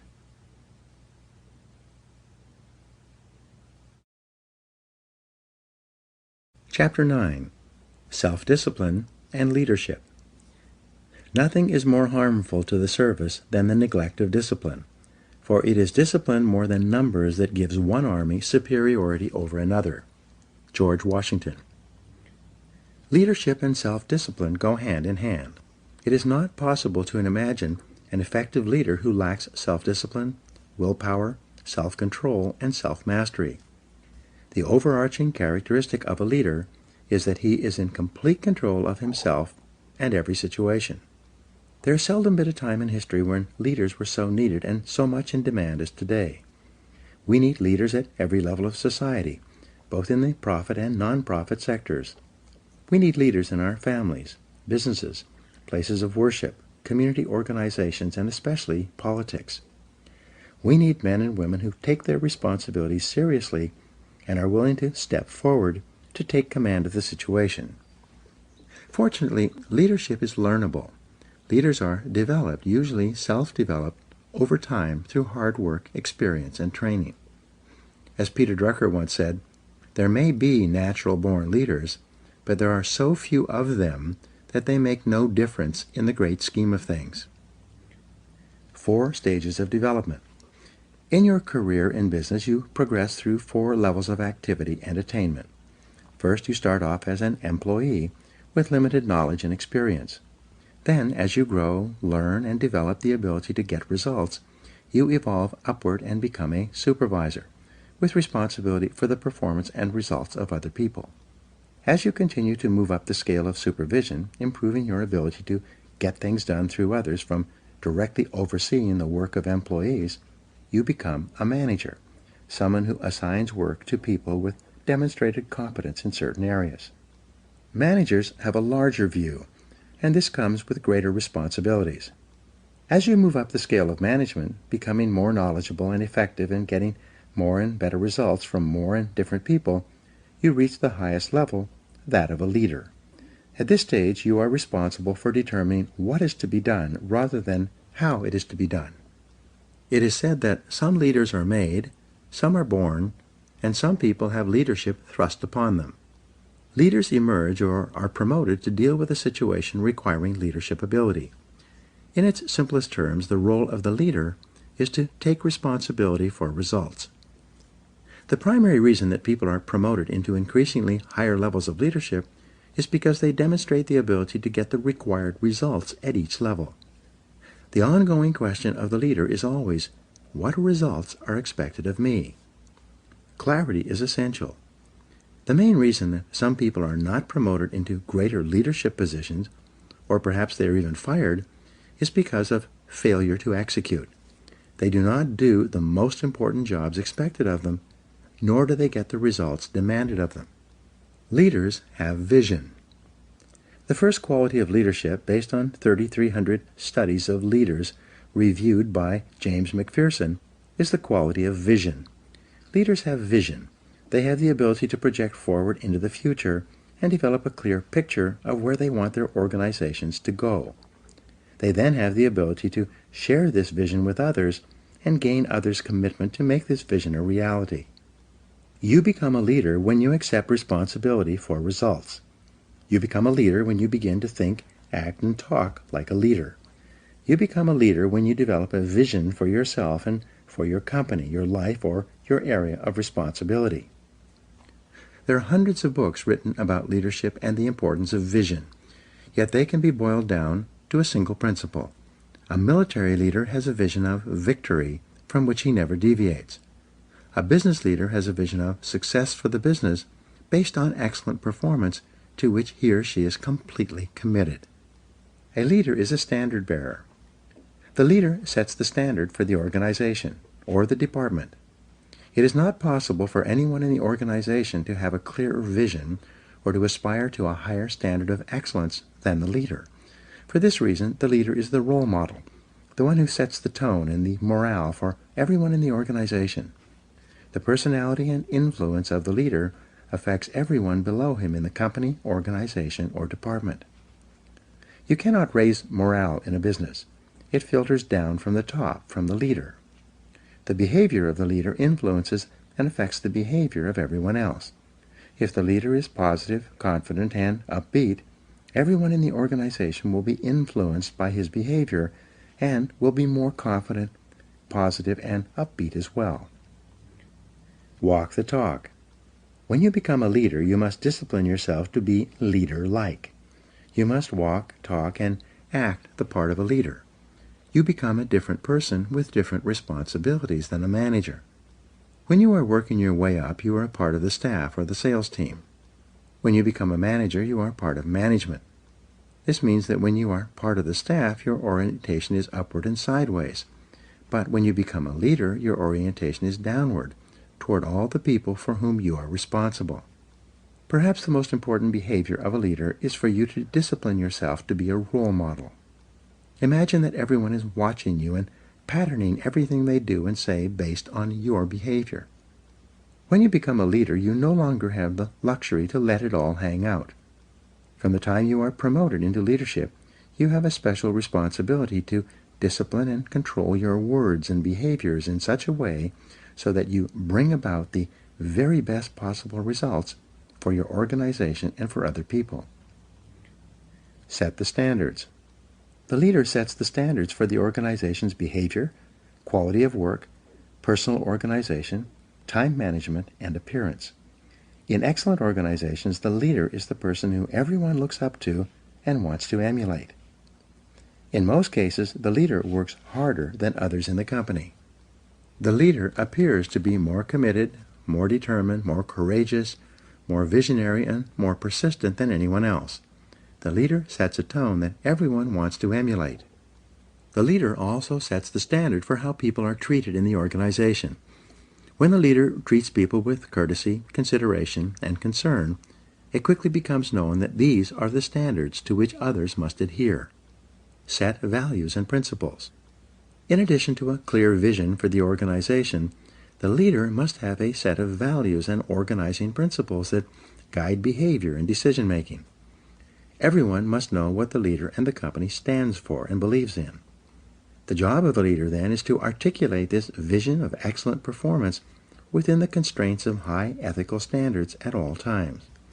He or she must walk the talk and live the values and behaviors he or she teaches. The very best standard for a leader is the golden rule: do unto others as you would have them do unto you. For example, when Jack Welch was the president of General Electric, he encouraged managers to treat each employee as if that employee might be promoted over his head sometime in the future, and he might find himself working under the person who is now working below him. This way of thinking assured that managers treated their staff with a high degree of respect and courtesy. 7 principles of leadership. To be an effective leader, there are 7 principles you must incorporate into your leadership behavior and activities. 1. Clarity. This is perhaps your most important responsibility. You must be absolutely clear about who you are and what you stand for. You must be absolutely clear about your vision and where you want to lead your people. You must be absolutely clear about the goals and objectives of the organization and how they are to be achieved. Especially, you must be absolutely clear about the values, mission, and purpose of the organization and what it stands for.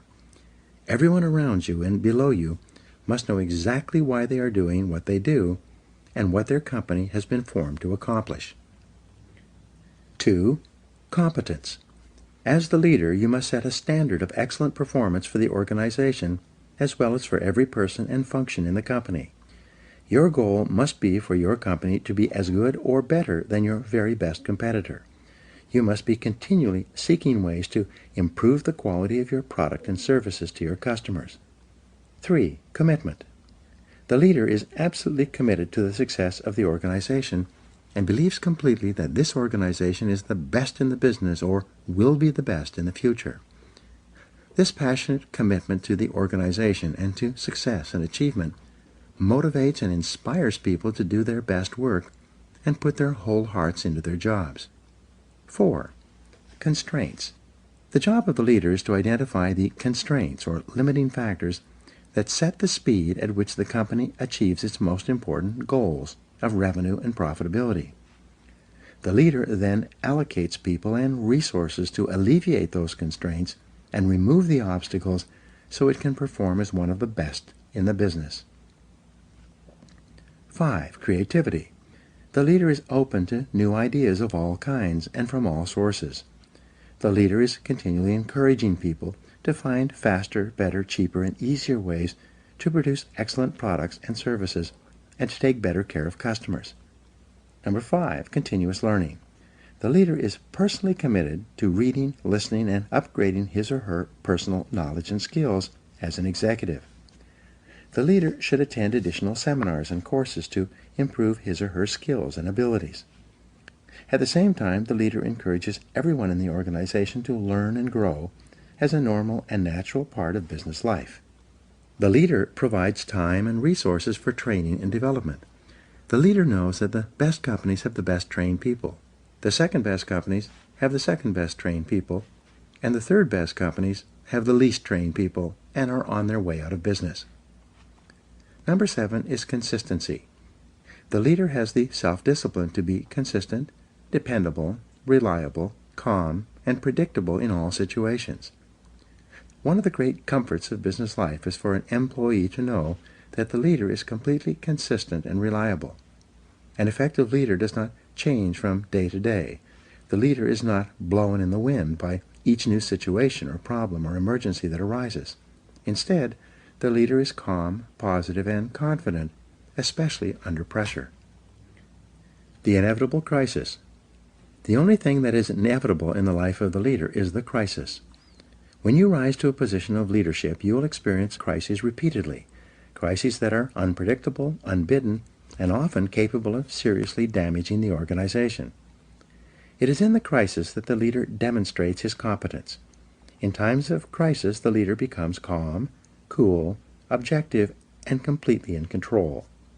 The leader asks questions and gathers information.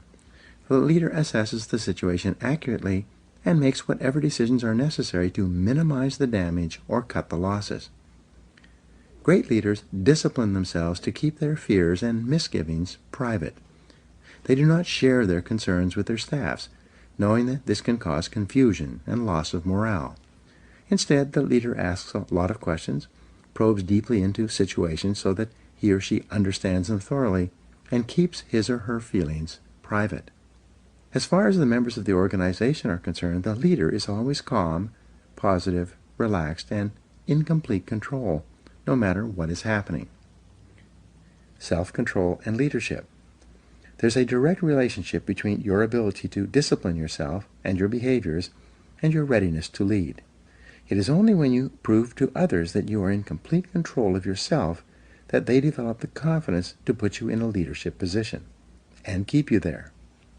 The leader realizes that everything he says to or about another person is magnified. The leader therefore praises and encourages people, both in their presence and when they are not around. He never says anything negative that could be misinterpreted or that could demotivate or offend another person. If he has problems with someone, he addresses them privately, out of sight and earshot of anyone else. Leadership qualities. Leaders discipline themselves to plan, prepare, organize, and check every detail. They take nothing for granted.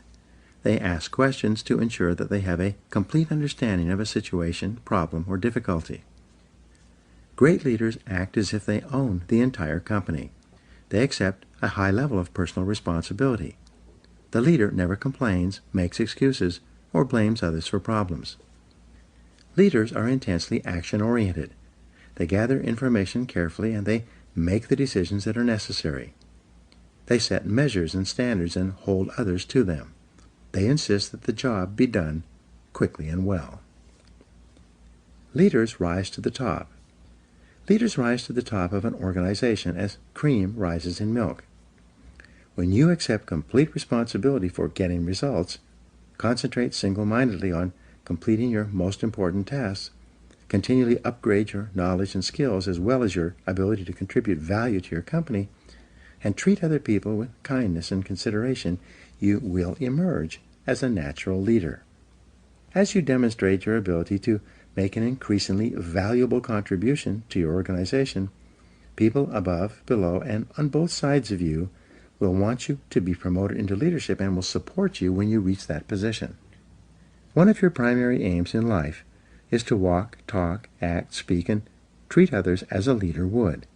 Eventually, your position will be equal to your performance. In the next chapter, you will learn how to develop and practice the disciplines necessary to be more successful in your business life and activities. Now here are 7 action exercises that come from this chapter. 1. Ask yourself, what results are expected of me? And then, concentrate single-mindedly on getting those results every day. 2. See yourself as the leader of your organization and ask yourself, what kind of a company would this company be if everyone in it were just like me? Number 3, create a clear, exciting vision for yourself and your organization based on success and excellent performance. Number 4, identify the most important people in your business world and determine how you will have to behave toward them to get them to perform at their best. Number 5, resolve in advance that when the inevitable crisis occurs, you will respond in a calm, controlled, and intelligent manner. Number 6, clarify the exact values and principles you believe in and stand for, and then share them with the people around you. And number 7, treat each person around you as if they are competent, valuable, and important. This is the key to gaining the loyalty and commitment that you require as a leader.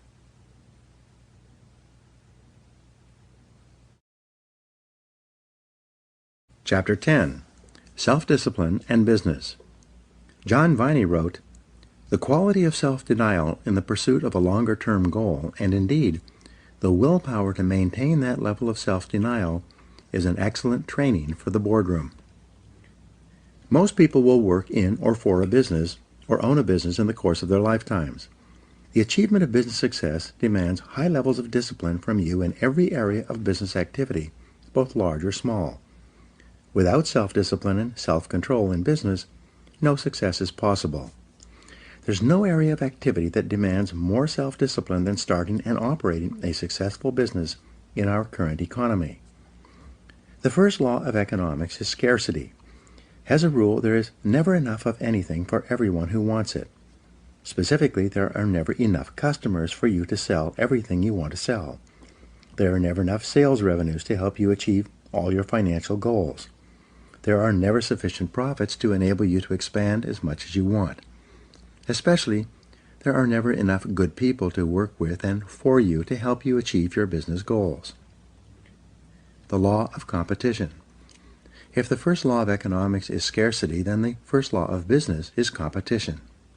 It requires tremendous focus and discipline to do the things necessary to attract the scarce money of customers toward purchasing your product or service. To not only survive but also thrive, you must compete continually against all other uses of the same amount of money that you want to charge for what you sell. The first discipline of business success is that you offer a product or service that people want, need, and will pay for at a price they will accept, a price that is competitive with every other business that wants the same customer dollar. You must be completely honest with your product-service mix to ensure that it is well suited to the current market. This is an area where false assumptions or incorrect conclusions can lead to business failure. This answer is continually changing as competition and customer tastes also change.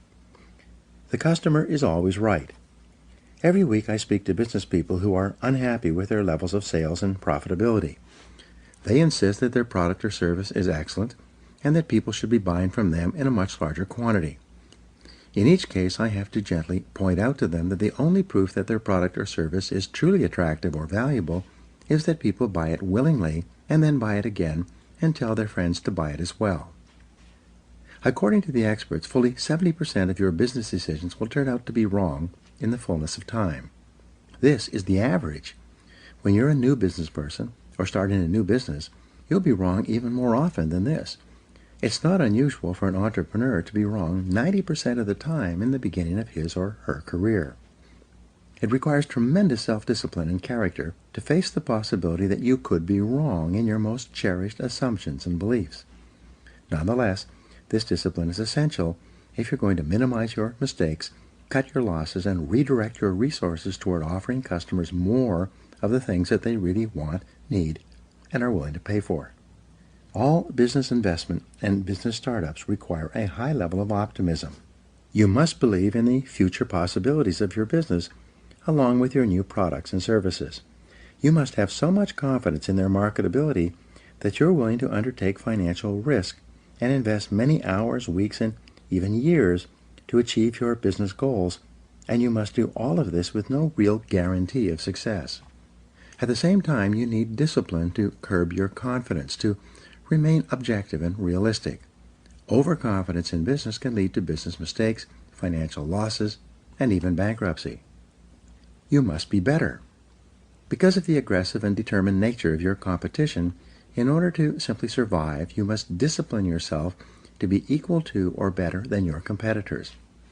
After all, your competitors get out of bed every morning thinking about how they can put you out of business. They want to take away your customers and your sales. They want to get your profits. They want as much of your business as they can possibly get. To increase your probabilities of success against such competition, you must make every effort to outthink them. When you start a business or a new venture within a business, you require the discipline to do your homework thoroughly in advance. You create a complete business plan before you start operations, and you continue to update it and revise it every year thereafter. The discipline of advanced planning can spell the difference between success and failure. Challenge your assumptions. Most business ideas do not work, at least in their original form. As Peter Drucker said, errant assumptions lie at the root of every failure. A major reason for business failure is that the business owner or executive relies on assumptions that are not tested. They assume that the product or service is excellent in comparison with others. They assume that they can sell a sufficient number of those products or services and do so at a profit. They further assume that those profits will be substantial enough to make this investment of time and money more attractive than any other use of the same amount of time or funds.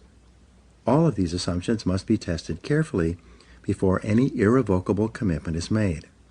According to the Kauffman Foundation on Entrepreneurship, 95% of entrepreneurs and small business owners in America earn less than $50,000 per year.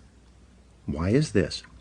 It's not because they lack the energy, intelligence, or ability to earn more.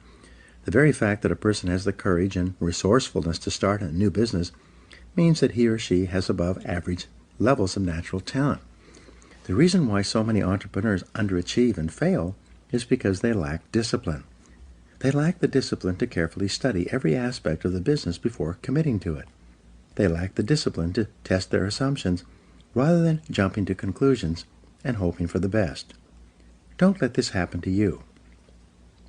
Identify your ideal customer.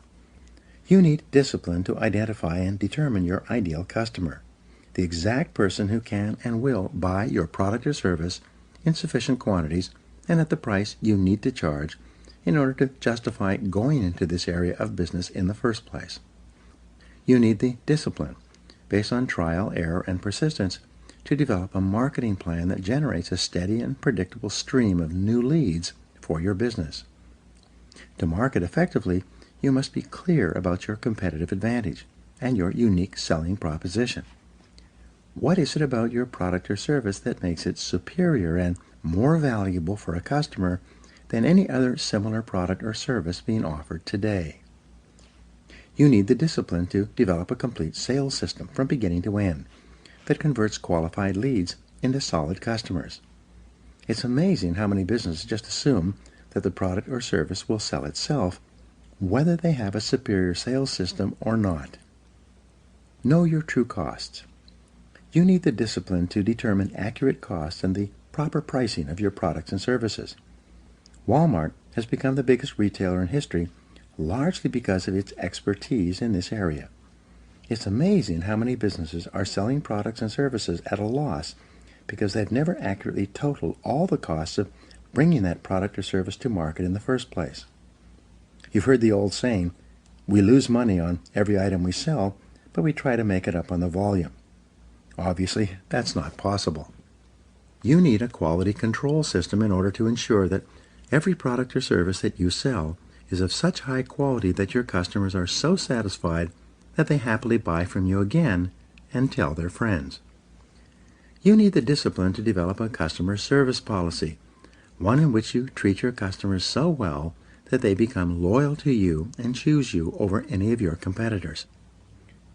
The purpose of a business is to please your customers. What is the purpose of a business? The purpose of a business is to create and keep a customer in a cost-effective manner. Profits are not the purpose of a business. Profits are the result of creating and keeping a sufficient number of customers who yield a sufficient number of profits after all costs. What is the key measure of business success? The answer is customer satisfaction. Every effort and activity of your business must be aimed at satisfying customers in a manner that is better than any other competitor. What is the measure of customer satisfaction? The answer is repeat business. It is only when customers buy from you again that you demonstrate that you have fulfilled the promise you made to them when you got them to purchase the first time. A resale to a satisfied customer requires 1/10 of the time and expense as a sale to a brand new customer. All successful businesses rely on repeat business, which is only possible with high levels of customer satisfaction. This is a real discipline. What is the key to long-term profitability? The answer is recommendations and referrals. The ultimate question that determines the long-term success or failure of your business is, based on your experience with us, would you recommend us to others? You can only survive and thrive when the majority of your customers are so happy with your products and services that they will encourage their friends and associates to buy from you as well. Since a referral from a satisfied customer is 15 times easier to sell to than a cold call, which means it only costs 1/15 as much, referral business is the key to your future. You require tremendous focus and discipline to develop and maintain customer service policies that cause people to buy from you, then buy again, and recommend you to their friends. Set high standards. You require the discipline to set standards of excellent performance in every area of your business and then to continually strive to get even better. You need to practice the CANI formula, which stands for continuous and never-ending improvement. No matter how high your level of quality is today, you can never be satisfied. You must be continually raising the bar on yourself and on everyone within your area of responsibility. You require the self-discipline to work long, hard hours for many months and even years to get to the top of your business. The average entrepreneur, business owner, or self-made millionaire in America works 59 hours per week. Some entrepreneurs even work 70 to 80 hours per week in the first few years of building their businesses. You must be prepared to discipline yourself to put in this amount of time and level of hard work if you want to be the best and get to the top of your field. Think about the solution. To succeed in business, you need the self-discipline to be proactive rather than reactive. You need to focus on solutions rather than problems. You need to concentrate on the most important thing you could possibly be doing every hour of every day rather than getting sidetracked by low-value or no-value tasks and activities. Above all, you need the self-discipline to settle in for the long term, to develop a long-time perspective in your business life. Because of the intensity of competition, it takes many years of disciplined effort for you to become a business success, whether this is in your own business or working for someone else. There are no shortcuts. There are no easy ways to get to the top. There is only one way, and that is through hard work, discipline, and willpower. On average, it takes about 2 years to break even in a new business venture. It takes another 2 years of positive cash flow to pay back the money you borrowed in the first 2 years. It then takes another 3 years before you become truly successful. In addition, everything costs twice as much and takes 3 times as long.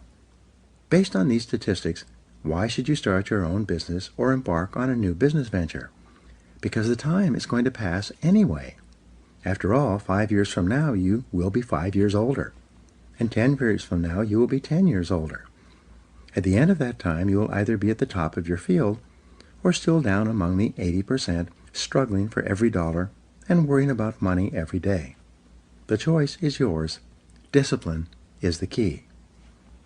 In the next chapter, you learn the discipline that controls the lifeblood of your business, sales.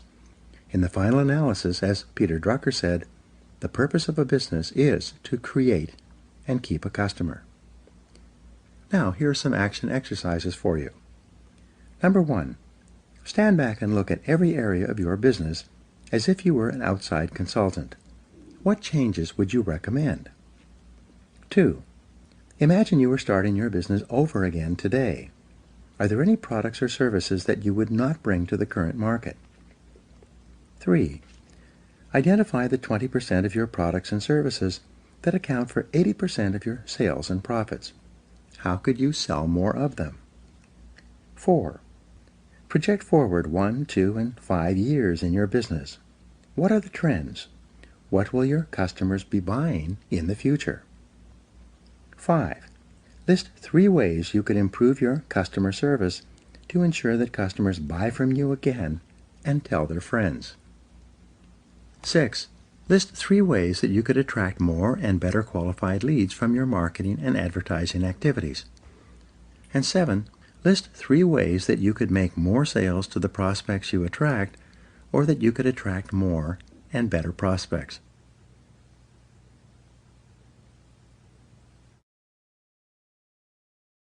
Chapter 11. Self-Discipline and Sales. Nothing happens until a sale takes place. Red Motley. The most important element in business success is selling. Nothing happens until a sale takes place. All the factories, businesses, offices, and producers of goods and services only leap into action when someone somewhere makes a sale to someone. Selling is one of the hardest professions in America. It is also the only profession in which a person can start with limited skills to achieve one of the highest incomes in our economy. Moving onward and upward in sales is like driving on the Autobahn in Germany. There are no speed limits. You can go as far and as fast as you want by stepping on the accelerator of your own ambition and determination to excel in the profession of sales. Business success or failure. Thousands of bankrupt or insolvent companies have been analyzed over the years to determine why they failed. After all the data was sorted and studied, virtually every business failure came down to one reason: low sales. In contrast, whenever a business was succeeding, growing, yielding profitability, increasing its share prices, and offering opportunity for more and more people, the reason boiled down to one factor: high sales. Everything else was secondary. Almost everything you do in a business either increases or decreases sales. Everything either helps or hurts. Everything either attracts or keeps more customers or drives them away. Everything counts when it comes to sales. The discipline of generating sales.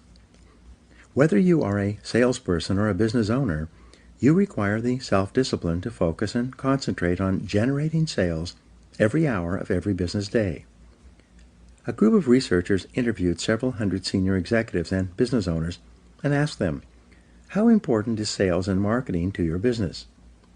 Without exception, they all replied, "Sales and marketing is absolutely essential to our survival and growth." The researchers then conducted a time and motion study of these same business owners and executives, following them around and tracking their time usage over the course of a month. At the end of that time, they completed their calculations and determined that the average business owner or executive who professed that sales were absolutely essential to survival and growth was spending only 11% of his time on sales and marketing. The remaining time was spent on meetings, discussions, paperwork, administrative work, luncheons, and a variety of other activities that contributed nothing to sales generation. If you're a sales manager or business owner, you must discipline yourself to focus most of your time and attention on getting your salespeople to generate the sales on which your company depends. You must spend 75% of your time working with your salespeople and accompanying them when they visit your customers and make presentations and sales. Do your paperwork before or after work, but during working hours, when customers are available to be seen, you should dedicate yourself entirely to sales generation. How to go broke. Some years ago, I started a new business. I developed the product and then began advertising via direct mail, radio, television, and newspaper. I allowed myself to be completely overwhelmed with planning, paperwork, and advertising activities. By the end of the year, I was out of money and my business was almost broke. At that time, I realized that I had taken my eye off the ball of sales. I then sat down over Christmas and designed a complete sales process. On January 2nd, I picked up the telephone and began making appointments. Over the next 2 months of aggressive and focused sales activity, I did more business than I had done over the entire previous year. I saved my business and my home, and I never lost sight of that focus again. One of the most important questions you can ask as a salesperson, entrepreneur, or business owner is whether what I'm doing right now is leading to a sale. Ask this question of yourself repeatedly throughout the day. Every time the answer comes up no, you must immediately stop whatever you are doing of lower value and turn your attention to sales generation. In addition, make sure that all the people who are responsible for sales in your company ask and answer this question in the affirmative all day long. Overcome your fear of rejection. Assuming that you have an attractive product or service, one that is reasonably priced and suited to the current market, the biggest problem that telephone salespeople and outside salespeople face is rejection. The fear of rejection does more to sabotage a sales career and undermine sales activities than any other single factor. It is the major obstacle to sales success. It takes tremendous discipline for salespeople to get up every morning and go out and face the inevitable rejection that they know they're going to receive all day long. Most people cannot handle this continuous rejection. Therefore, to avoid the emotional pain that comes with rejection, many salespeople engage in a series of displacement activities to avoid being rejected. First of all, they make fewer calls. According to Columbia University, the average salesperson works about 90 minutes per day.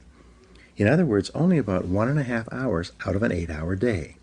They spend the rest of the time warming up and getting ready, shuffling paperwork, checking the internet, reading the newspaper, chatting with coworkers, coming in late, leaving early, and taking extended lunches and coffee breaks.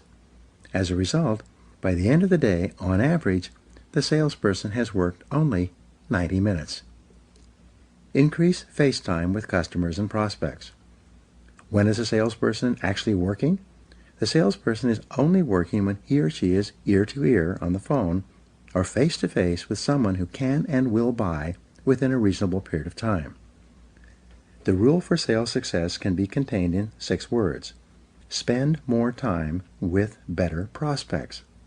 There's no other way to generate a high, consistent, and predictable level of sales results. Because of the fear of rejection, however, salespeople procrastinate and delay throughout the sales day, doing everything possible to avoid getting face-to-face with people who can say no. The key to sales success, as I learned as a young salesman, is to realize that rejection is not personal.